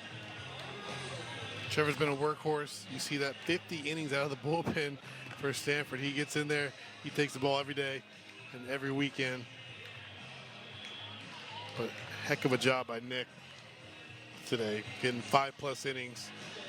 Really getting to Stanford. We called him the stopper, the closer, or the ace, I guess. That's the stopper of the staff. And, you know, come out, set the tone, try and stop this losing skid. Trevor, a second-generation Stanford baseball player. His father, Tim, also played for the Cardinal and was a 5th-round pick of the White Sox. Like you said, after making just 8 appearances in his debut season of 2023, now Moore has become one of the go-tos for this Stanford staff. He inherits 2 base runners and faces Jack Holman, the UCLA first baseman. First pitch attack, softly to second. Lead out is not there. Cobb trying to go the short way, right in front of him to second, and they're loaded.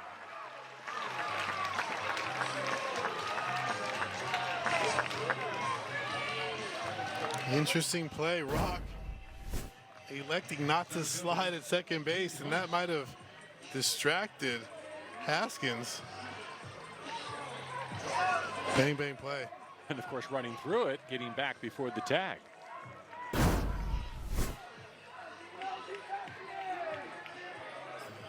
Thought they might challenge, but no challenge. Here we go. Dean West. He's been aboard twice so far tonight. First look at Trevor Moore, and he takes ball 1.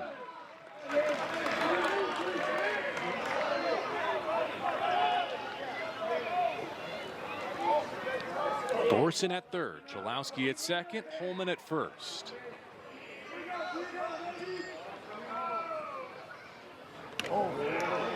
Breaking ball swerves in for strike one out of the right hand of Trevor Moore. This is good curveball. He likes to land in there for strikes. Sneak a strike, but his best pitch is a sinker.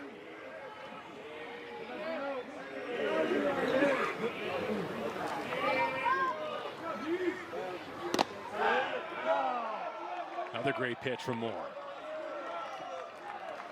Just checking on location.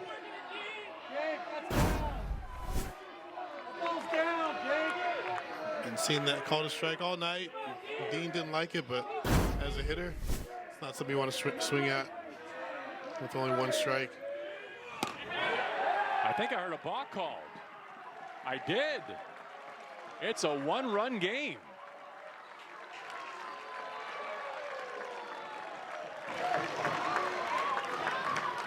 I believe it came from second base, maybe from third.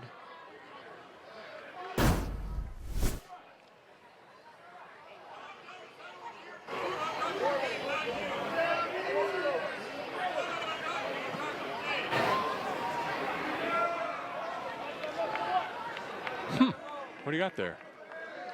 Only thing I can see is they're saying he didn't come to a stop. So you have to go out of the stretch. It was borderline. That's what I was looking for. And call could have gone either way. A lot of times coaches are warning the umpires that pitch before, hey, make him stop, make him stop. Now they're looking for it, and they're ready to call it. West delivered in a big spot early in game one of this series. Can he do it again? Just got a piece. The count remains 2-2.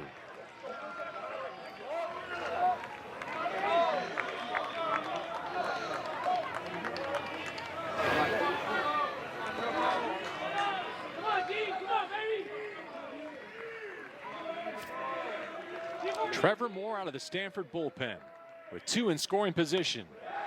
That gets away from Moore, but the runners hold their ground.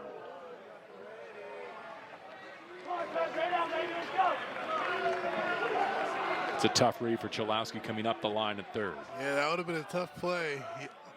He had to be sure he could beat Moore to home plate. I don't think he would have, so good decision. You're in scoring position with 2 outs. Base open, payoff pitch. West through the right side. Cholowski is in. Here comes Holman. And the Bruins take the lead. They throw out West at second base. But an explosive bottom of the 6th inning. And for the second night in a row, Dean West does it with a 2-out swing. They'll check to make sure that run crossed home plate before the out was made at second. Certainly felt like that was the case, and they scored it initially. Yeah, they're going to get a challenge. Dean thinks he beat the tag, or he got around the tag. But a heck of an at-bat. He laid off that 1-1 pitch that got called a strike, fell behind 1-2. Waited for his pitch, and he hits hard in the hole for another 2-out, two-run single. What great camera work, too, to catch the reaction right after the swing. Nick Dugan, who pitched well enough to be in line for the win, is going to come away disappointed here with the Bruins now on the high side, 4-3. And that's playing the game the right way. Rock Cholowski beats that play to second base, beats the force. And I don't know if he ever tagged him.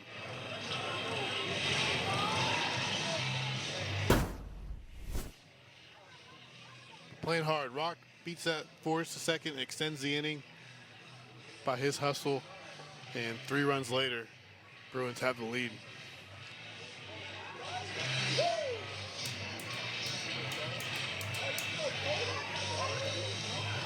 Our crew wearing a path over to that replay monitor down in the UCLA bullpen. If the inning continues, it would be Cody Schreier next to hit with West at second base.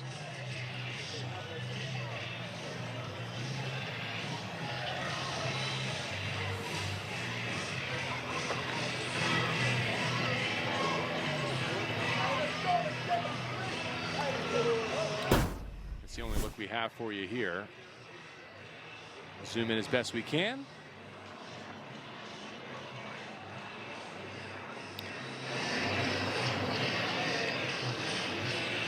Looks safe to me. You? Well, I'm gonna go with his reaction, which right as we cut away there, I think he looks up to the umpire, sees that he's out, and puts his hands to his helmet to signal to his dugout that he thinks this is a worthy challenge.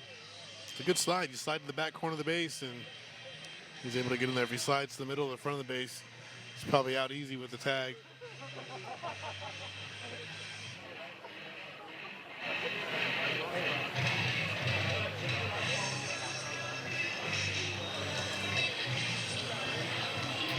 As it stands, 4 runs on 4 hits in this 6th inning for UCLA. Will it continue? No, the call will stand at second base, and that'll do it. We're off to the 7th. But this game has a new complexion. UCLA leading for the first time in Game 2. It's a new UCLA t-shirt there, as the Bruins take the lead with 4 in the bottom of the 6th inning. Chance to clinch this series here on night number 2. Michael Barnett now pitching with the lead for the first time as he faces Cobb, McDonald, and Nadai. 9-1-2 to begin the 7th inning for the Stanford Cardinal. Bruins getting it done again with 2 outs.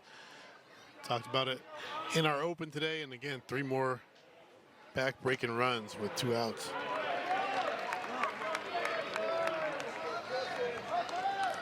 Dean West, maybe the player of the series. At the plate, at least. He's done it on Thursday and Friday.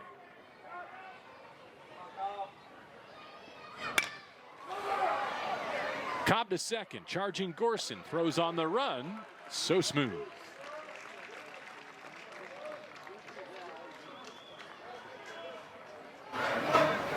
Center fielder, Court McDonald.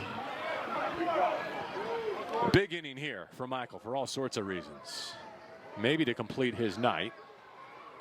Trying to get his Bruins back in the dugout with the lead after they registered 4 to put him in front and to help him maybe qualify for a win here now. As McDonald showing bunt takes strike 1.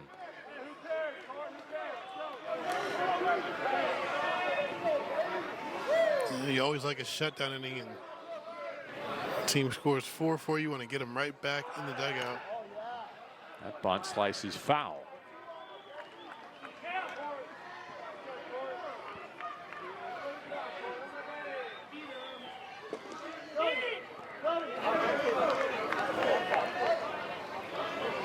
Barnett's done a good job keeping McDonald, the leadoff man for Stanford, off balance. Anytime you get a lefty to ground out to the right side 3 times against a right-handed starter, you know you're doing something right. He's seen all changeups, and he hasn't been able to make the adjustment yet. He's getting his 4th look at Barnett, and there's still heavy diet of changeups. So he said, forget it, I'm just going to try and bunt my way aboard. Missed on his attempt. Now reaching for a 1-2, and Chalowski's got it. Cannot overstate his athleticism. Well, he's a shortstop, and he will be the shortstop here next year if Cody decides to go play professional baseball. But he's played short his whole life, and if you can play short, you play anywhere. We've seen him coming forward on the ground. We've seen him in foul territory. We've seen him ranging to left field. Multi-sport athlete shining on the diamond here at UCLA. Jimmy Nadai now. The base is empty and 2 away. Michael Barnett, as you see, north of 100 pitches, trying to complete 7 innings for the Bruins.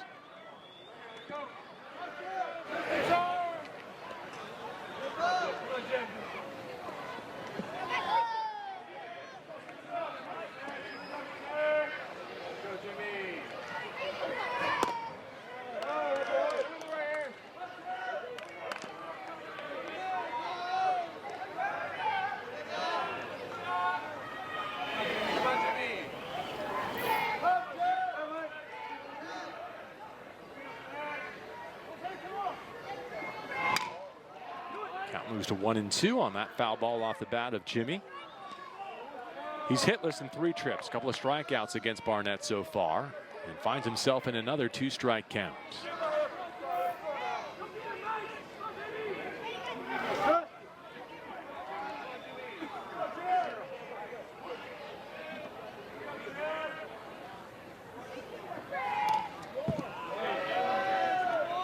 Michael may have overthrown that fastball.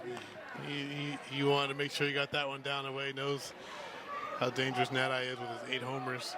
One of the few power sources in this lineup. You don't want to make a mistake to the pull side. So get that ball down away. Good job. Now you still got an even count, 2-2.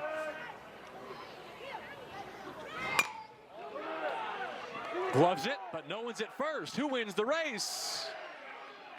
The pitcher does.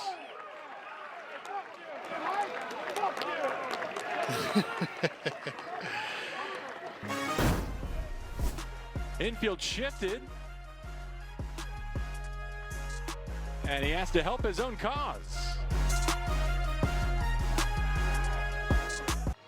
7th inning stretch here at Jackie Robinson Stadium. We were reacting to a couple of things. One, the foot speed of Michael Barnett to get this final out of the 7th himself, but then watch the exchange of emotions here in the aftermath.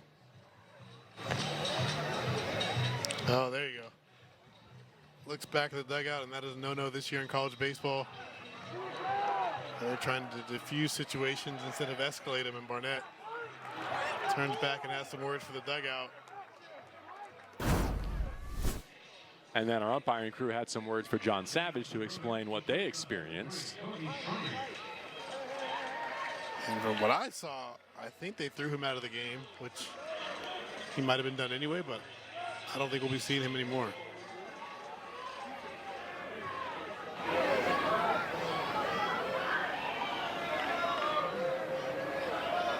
Stanford got 3 in the 2nd. UCLA with 4 in the 6th. Here's Cody Schreier to lead things off.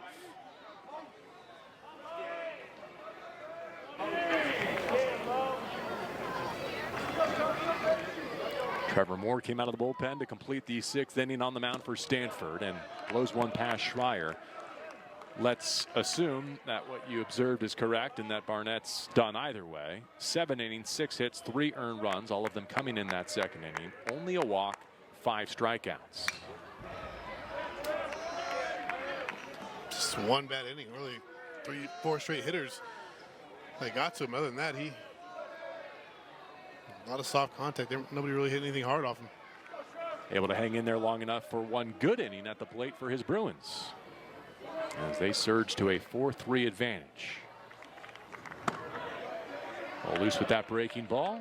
1-2, the count on Cody Schreier. So for 2 tonight, reached on a fielder's choice, most recently in the 5th inning.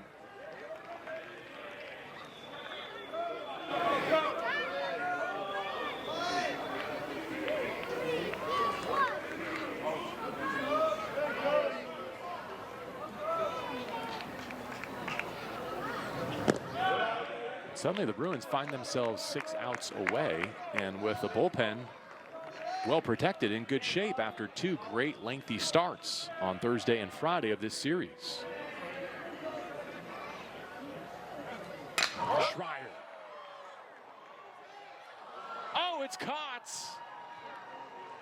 Court McDonald nearly gave up extra bases to Schreier, but leaping to make the grab. This is the toughest play as an outfielder. That line drive hit hard right at you.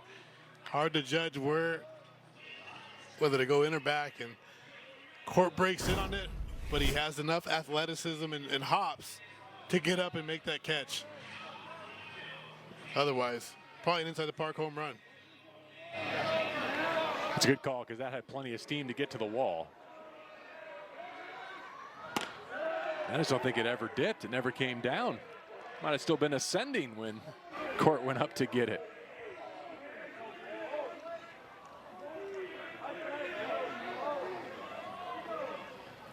Yeah, it's going to be too little too late for UCLA this season, of course, but 2 nights in a row, some loud contact off the bat of Cody Schreier. Seen it better than he was earlier this season, to be certain.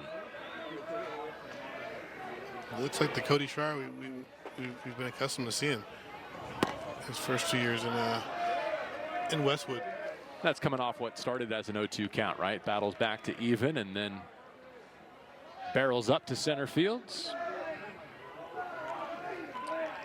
Blake Baltz, the catcher behind him. Stays alive at 1-2.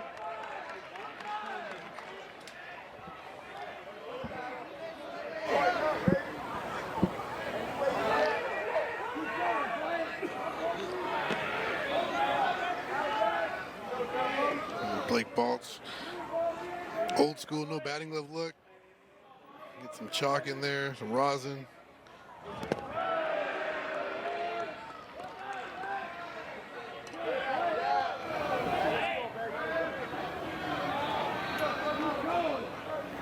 I could never do that. I always had to have some batting gloves on. I feel like I'd throw the bat if I didn't have my batting gloves. Down looking here. Trevor Moore drops in strike 3. 2 down in the UCLA 7th. You're watching that game in Berkeley, by the way. The Huskies could not hold that lead. It's tied at 5.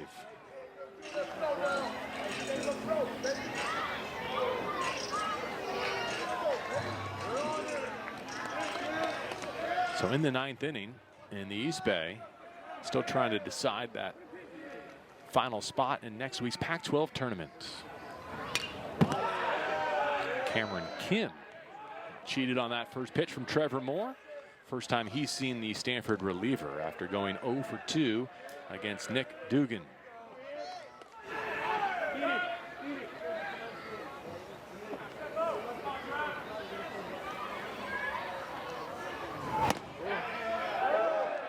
Just off the outside corner, a ball and a strike.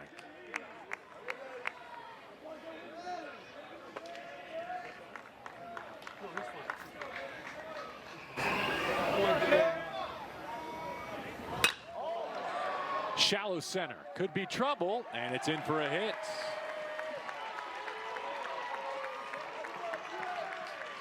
Cameron Kim aboard for the first time tonight and extending this 7th inning. Gotta love the game of baseball. He smashes one to right field, puts an excellent swing on it, doesn't get a hit. This time he gets off the end of the bat and places it perfectly out there for the base knock.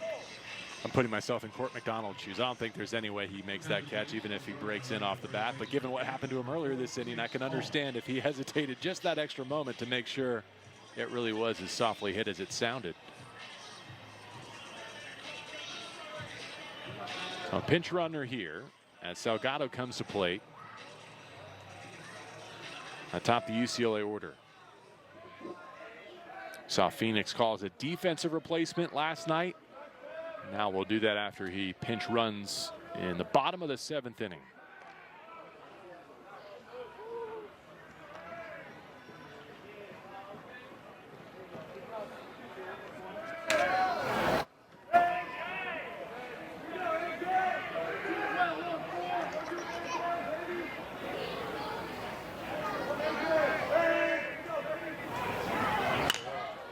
Salgado slices that out of play.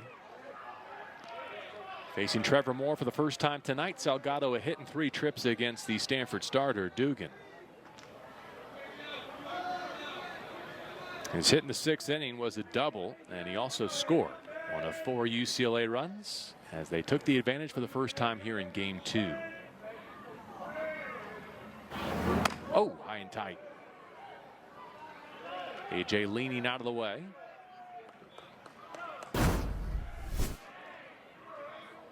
Never a comfortable feeling when you get that chin music.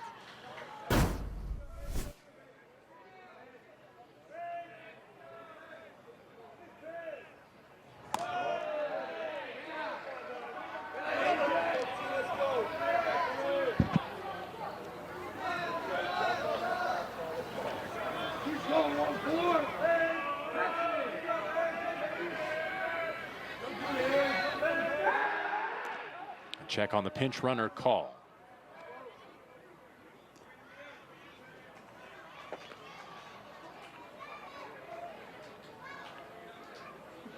He's 3 for 3 on bags this year. Top of the order up, but See if we can get a good jump. 3-1 the count to Aaron Jacob Salgado, one of 6 children. Product of Glendora High School. Good prep football player in addition to making his way in baseball. Count runs full.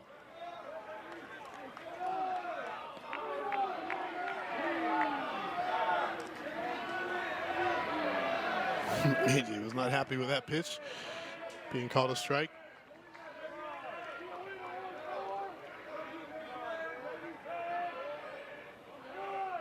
There goes the runner, and we'll reset for another 3-2. With 2 down here in the last of the 7th inning.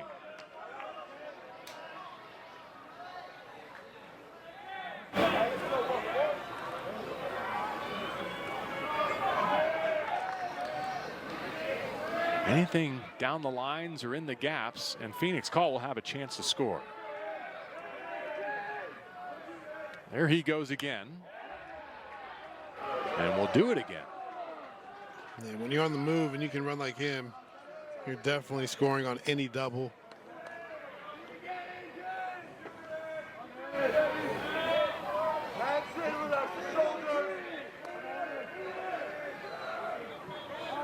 Salgado has driven in 20 this season for the Bruins. Looking to expand a 1-run advantage.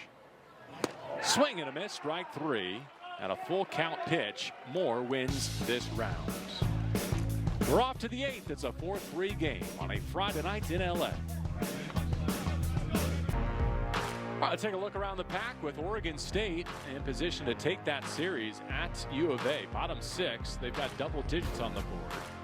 We're also keeping our eye on that game in Berkeley, 5-5, UW and Cal. The Huskies hoping to be the final piece to the puzzle in Scottsdale next week at the conference tournament.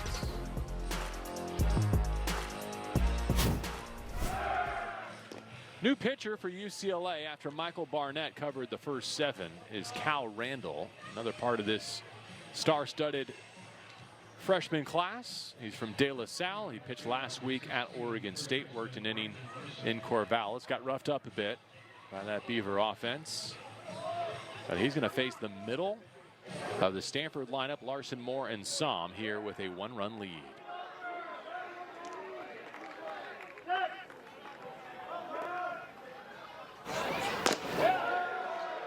Rips a fastball in there for an emphatic strike 1 to Brandon Larson, 1 for 3.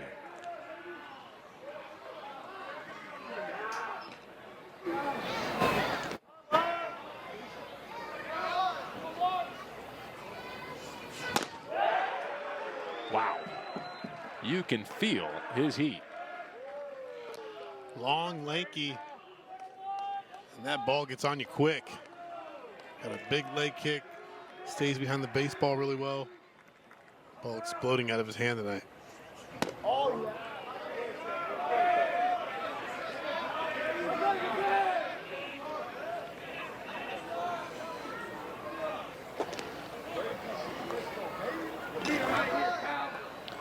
Postseason journey underway for UCLA softball. They just announced a 9-0 win for the Bruins over Grand Canyon here at Jackie Robinson Stadium. UCLA hoping for a softball and baseball win on this Friday night.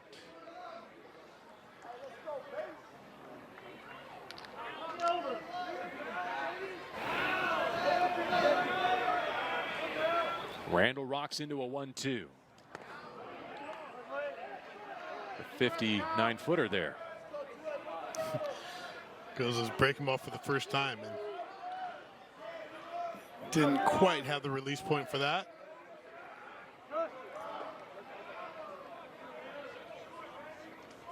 Cal's from Discovery Bay, California. Stands 6'4". Watch the leg kick. I think I pulled a hamstring just watching him strike out Brandon Larson. That flexibility. He'll be young, loose, and limber. Look at that. Long stride, long arms. Come on now. And as I said, that ball is exploding out of his hand tonight. Come on now. Here we go.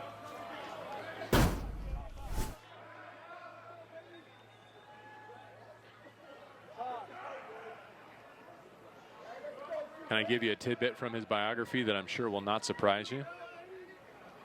Please. Okay, one that will surprise you and one that will not. He admires Nolan Ryan, but I bet you didn't know he can ride a unicycle. Wouldn't have guessed that.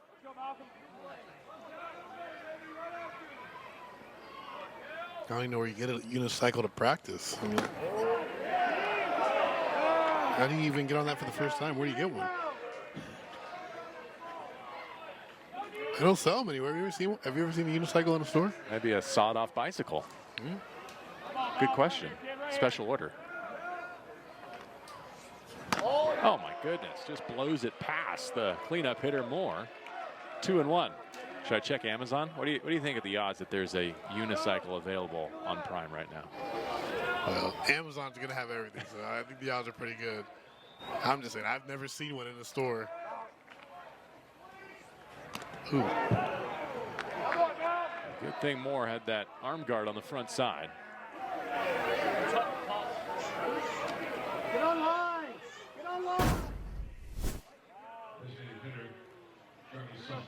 And Moore being a right-handed thrower, get that protection on that right elbow.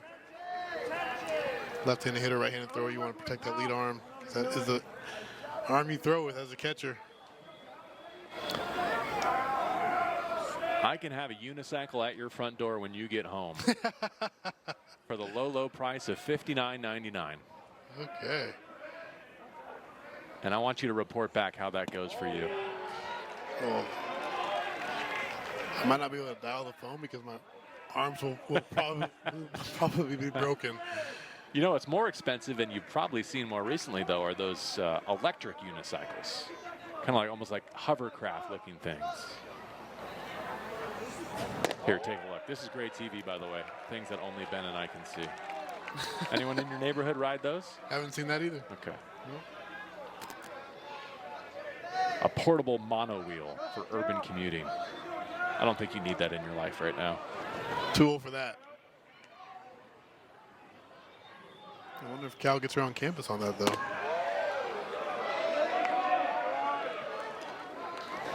When I was on campus here, I had a little motorized scooter. But did you? Yeah. Times are changing. Now you get a motorized unicycle. I don't want to tell Cal how to handle his business, but if I had that right arm attached to my shoulder, I would be walking everywhere just to be safe. Popped up, shallow lefts, and caught. So West bumping over from center to left, tracks that down after Cameron Kim was lifted for a pinch runner.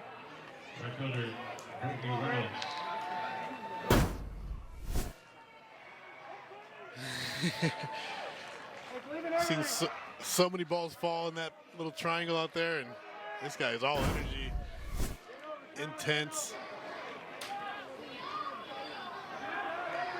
And I know Coach Savage is going to want him in the rotation here in his future, but he's got a little bit of a closer's mentality out here.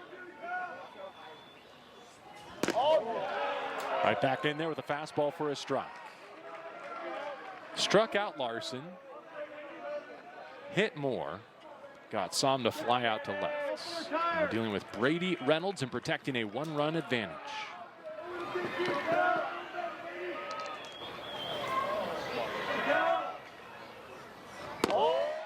Steal strike two. Let's go, Brady, let's go. Get on line, get on line.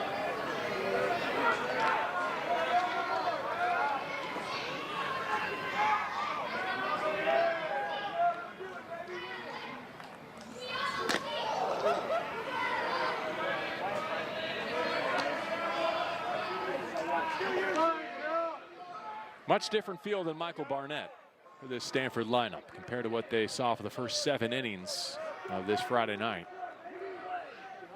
Randall's blowing smoke past him. Here comes the 1-2.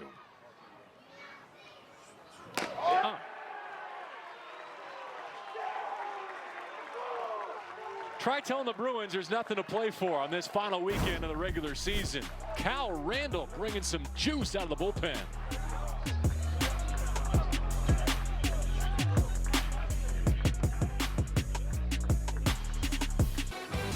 Well, Ahmed showed up to this series saying very little to play for as Stanford and UCLA conclude the regular season, but we have been treated to 2 terrific nights of Pac-12 baseball.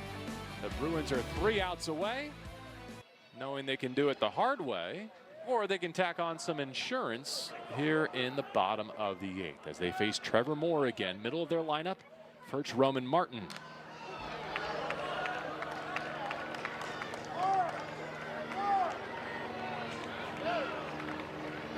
Roman looking for his first hit of the weekend. Keeps fouling that fastball straight back early in the count. His timing's a little off so far these first 2 days. Slicing one to the opposite field, and Reynolds runs it down. Second baseman, Goose Carson.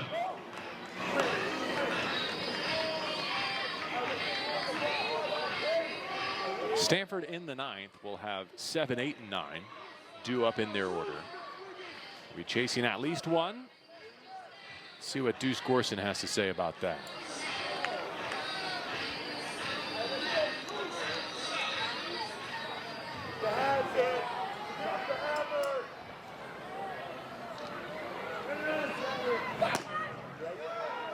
Strike one to the 3-hitter playing second base, Deuce Gorson. Picked up an RBI knock back in the 6th inning. Part of a 4-run frame as UCLA rallied to take the lead.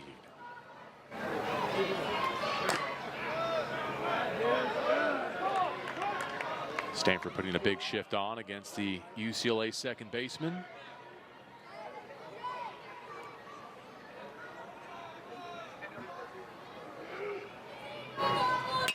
And he chops right into it. Cobb coming off the right field grass for out number 2. Third baseman, Brock Chalowski.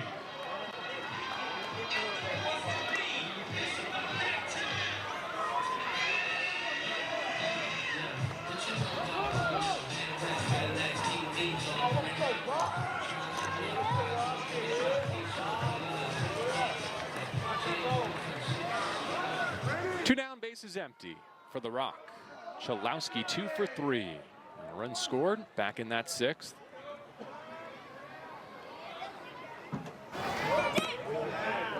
His defensive prowess has been on display yet again here tonight. Couple of nice plays at third base.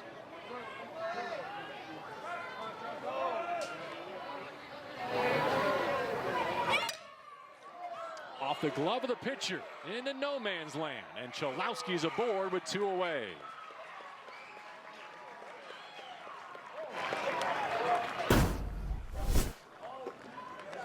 There's his 3rd hit of the night. We talked about it earlier. Sometimes as a pitcher, the initial reaction, put that glove up, deflects. Rock gets a hit out of it. He lets that ball go. It's probably a routine play for Haskins. Rock gets his 3rd hit of the night.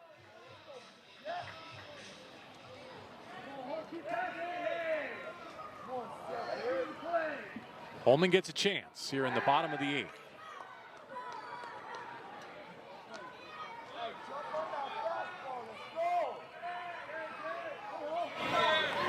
We know the freshman runs well down at first. 5 stolen bags and 6 tries in his debut season.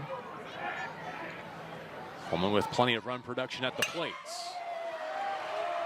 Base hit to left field. Chalowski's gunning for 3. The throw goes to second, and UCLA has runners at the corners with 2 down in the 8th.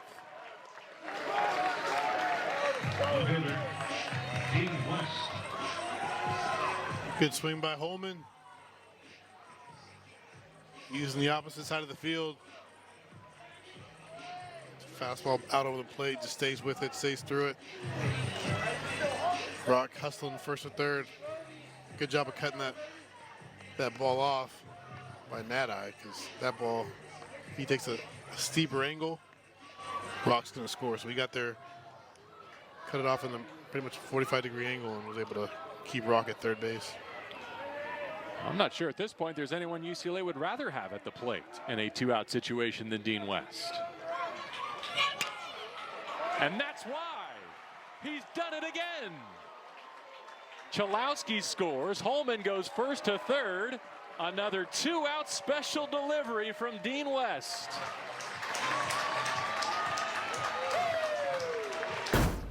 You called it, JB. 2 outs.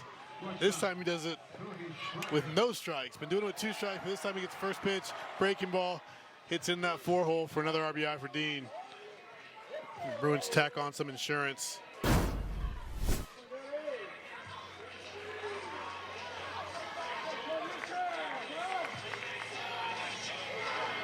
They may not be done because Schreier's been swinging it well. He'll get another look at Trevor Moore. After the first 2 Bruins were retired, a 2-out rally to push the lead to 5-3. First pitch breaking ball, dips in for a strike.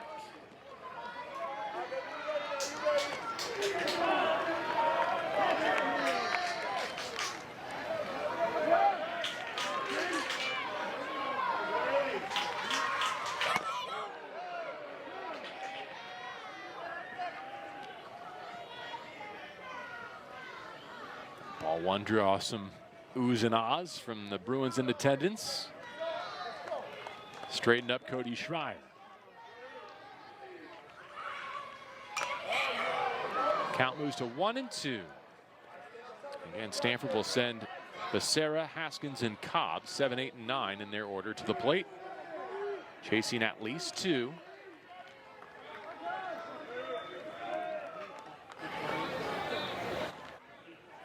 UCLA trying to give themselves a chance to close the season of 2024 with a sweep opportunity tomorrow on their home diamond.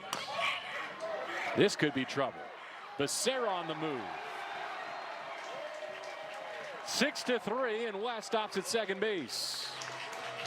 It's all breaking the Bruins' way here in the later innings of Game 2. How many outs we got, JB? Just the way they like it. 2 outs. Getting it done again, and Becerra's been so good today at third base. You knew he had to hurry. Sometimes when you hurry too much, you don't get that glove all the way down, and that one gets under his glove. And he scored a hit for Cody.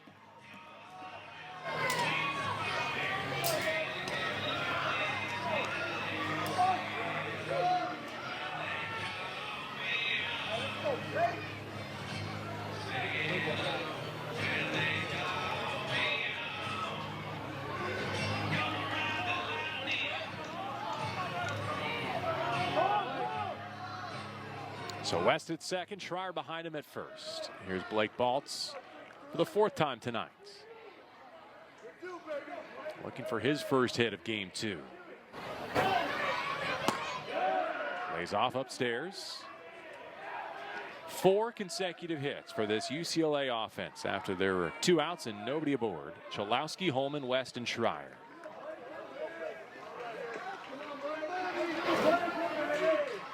Two of those hits did not leave the infield.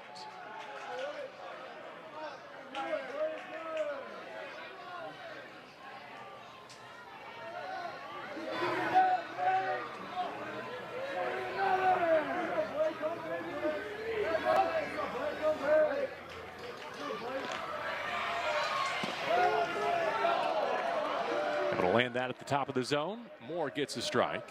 2-1.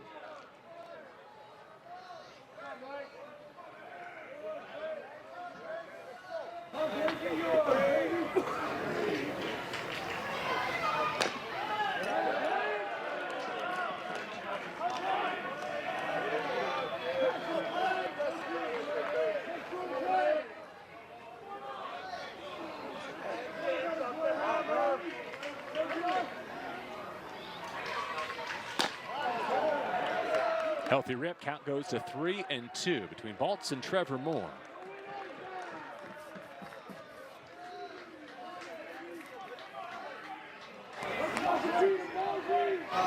'50th pitch of the night for Trevor Moore. Second Cardinal to climb the mound here tonight. And he missed, or loaded, with a 9-hitter, Phoenix Call.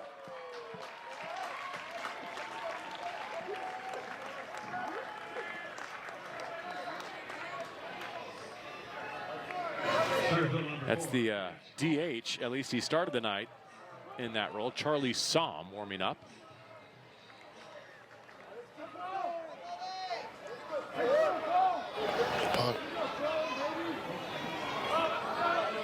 possible pitching appearance. Meantime, Call, who came on as a pinch runner, an inning to go for Cameron Kim in this spot. Now bats for the first time tonight. And takes a look at strike one.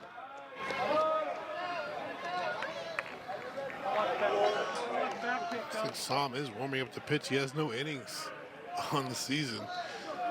Be interesting. Did Phoenix crack it open? He did! To the left field gap. 2 Bruins will score. They'll put the brakes on Baltz at third. And UCLA has got much more than insurance here in the bottom of the 8th. Phoenix Call delivers. How many outs we got, JB? They've done it all with 2. Story of these first 2 games. UCLA 2-out hitting, and Phoenix Call gets a first pitch fastball off the bench, rips it in the gap for 2 RBI double. Bruins able to separate themselves here in the bottom half of the 8th. As Trevor Moore is lifted, we'll step aside with UCLA 3 outs away from a Game 2 victory.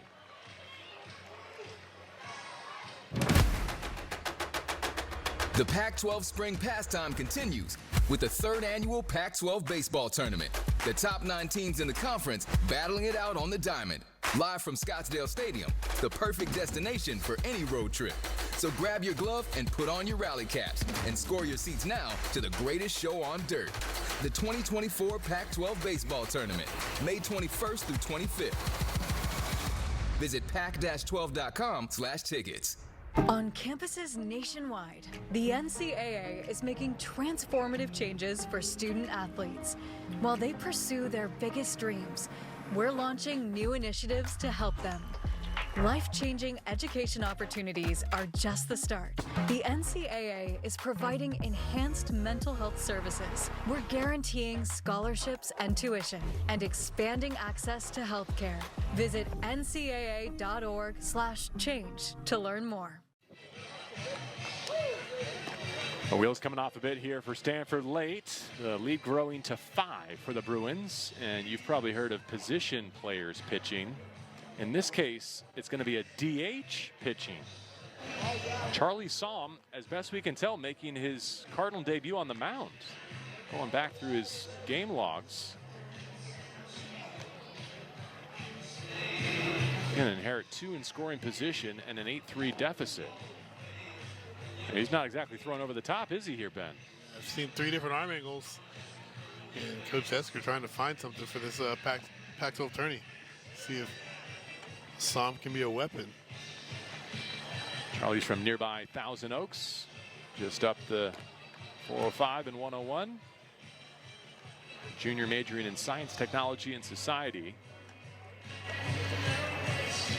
I don't want to say he's auditioning for a new role, but filling one tonight as this starts to get out of reach late.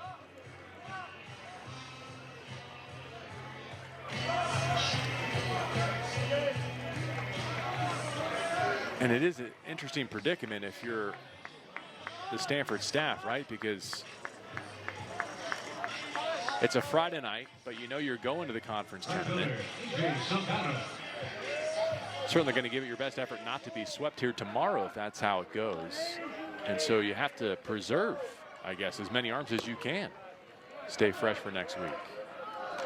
Yeah, you want to win these games, but their only chance to get to a regional is to win that Pac-12 tournament. So they would like to have everybody fresh for this tournament. Because they used Ben Reimers for 3 innings out of the pen last night. Cassius Thomas for 2. Trevor Moore works heavily this evening, over 50 pitches. And Somm looks comfortable out there. He's, as we said, changing arm angles. Smooth mechanics. Some velocity as well.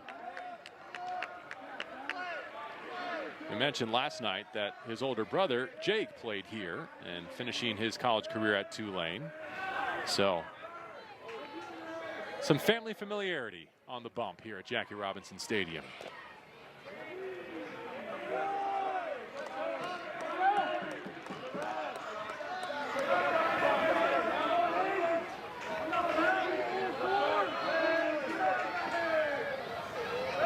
Payoff pitch. And I have a feeling that Jake's going to get a clip of that performance by Charlie appearing deep on night 2 of this series.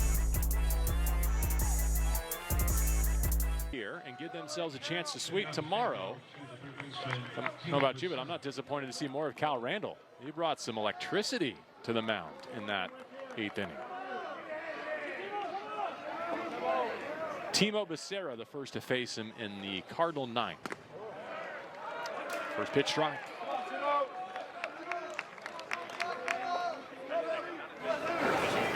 Cal picked up 2 strikeouts, did hit a batter in his first frame. 7, 8, and 9 in the Stanford order to face him. It misses high. Becerra began his night with an RBI single back in the 2nd inning. He's been retired twice since.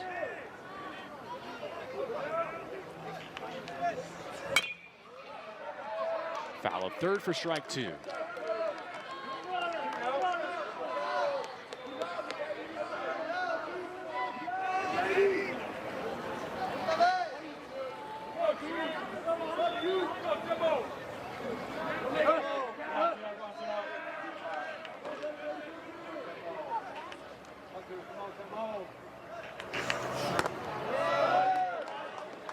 Can tell he likes that heat for his out pitch, doesn't he?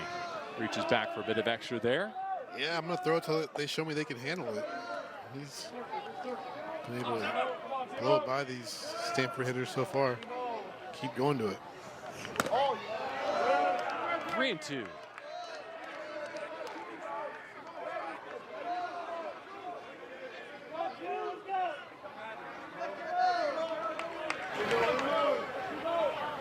Gifted a 5-run lead. The last thing he wants to do is walk the leadoff man. Becerra into the parking lot.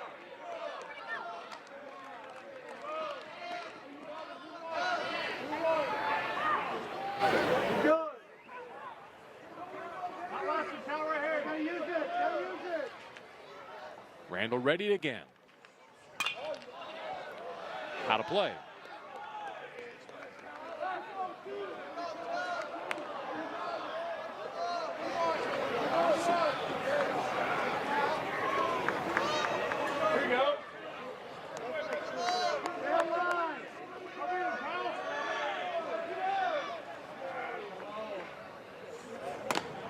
He lost him. Becerra aboard to begin the 9th inning. Shortstop, Trevor Hastings.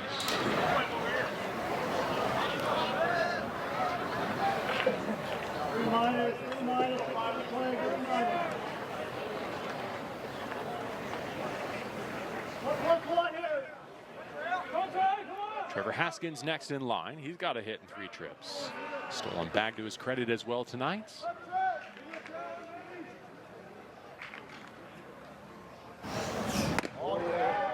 Stares at a first pitch fastball in there for strike 1. The Bruins with 12 hits tonight, producing 8 runs. Stanford with 3 runs on 6 hits. Another night of error-free baseball.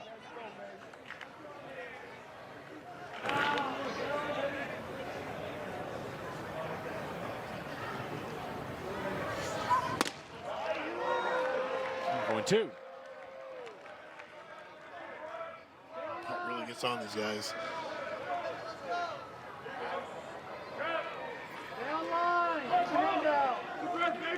He was one of the prize recruits. I mean, this whole freshman class. Another lightning bolt out of the right hand of Cal Randall. It was highly touted, but this guy, Wichlowski and Justin Lee, they were the big time gets.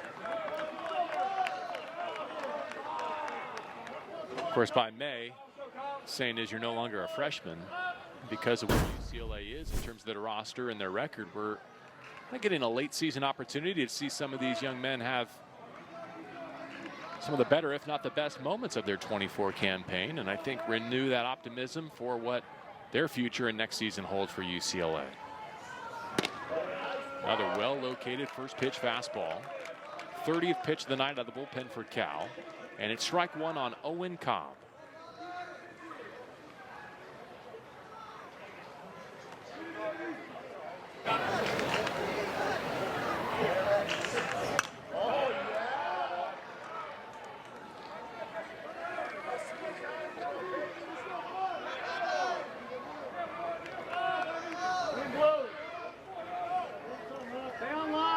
What a great situation for Randall, too. Comes into a high leverage game, blows away the competition, and then his offense gives him 4 to work with in terms of insurance. And for a young man who's coming out throwing his fastball until the wheels come off, why not cut it loose? Perfect moment for this. It looks like he loves being in this type of moment, this type of environment. Saw him empty the tank last inning, and he's back out there. Base hit. Owen Cobb turns it around. Becerra up to second base. And now you get to the top of the Stanford order. Court McDonald. Center fielder, Court McDonald. When would it start to get tense, Ben? Or is it there already? As if you're Coach Savage, he's tense right now. Coaches are always thinking 2 steps ahead and trying to prepare for the worst. But I think once that on deck batter gets in the tying run, that's when it gets a little tense.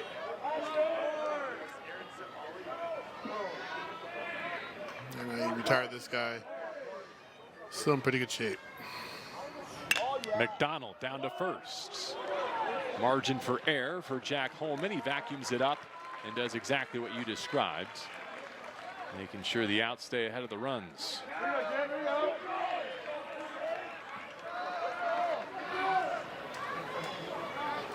So Becerra now at third, Cobb at second. In the context of this moment, irrelevant. Cal Randall trying to finish this for the Bruins.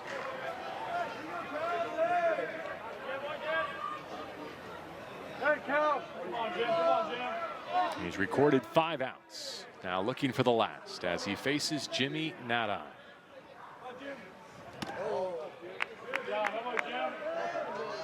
Slider there? What do you have? Yeah, slider, a little slurve.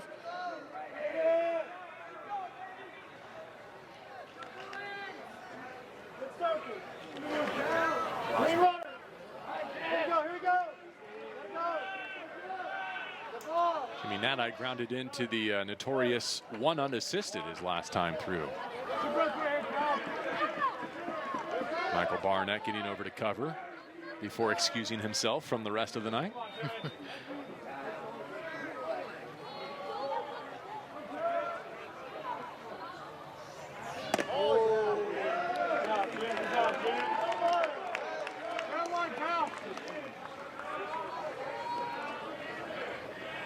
Between Randall's velo and Nadai's pop, taking nothing for granted here.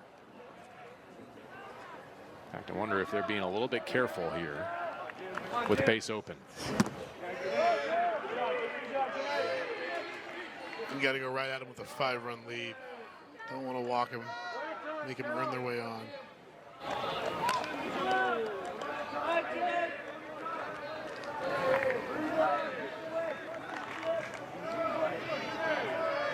You're saying downhill with a fastball? Yeah. A negative count? 100%.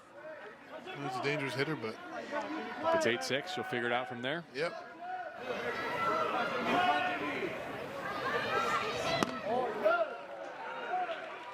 Felt like a take from Jimmy. 3-1, and now it's on.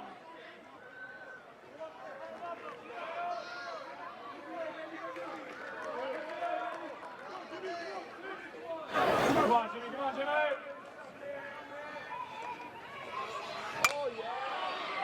Foul territory right side. Holman over to take a look. He lost his lid, and he makes the catch. And UCLA clinches the series. 8-3 the final in game 2. Cal Randall collects the final 6 outs for the UCLA bullpen. What a performance by Cal. What a performance by these young freshmen for UCLA. Talk about Randall, Chalowski, West. Freshman really stepped up and came to play tonight. Holman closes it out with that foul pop-up. This guy is all energy and all intensity. 18th win of the season for the UCLA Bruins. They improve to 8-21 in conference. They will not be playing next week in Scottsdale. Tomorrow is their finale, and they've teed up the opportunity to sweep Stanford. Cardinals' losing streak now extends to 9 games. Michael Barnett was really good tonight. Had that one hiccup in the second inning, but he really cruised, had all his pitches working, and he kept his Stanford lineup off balance. So Stanford got the first 3, but that's all they would get. That number in the second inning. All Bruins from there. 8-3 the final. We'll see at high noon Saturday to round out the Pac-12 schedule. UCLA wins it, and they've clinched the series against Stanford here on their home diamond at Jackie Robinson Stadium. Have a safe and enjoyable rest of your Friday night. Hope you'll come back for more tomorrow.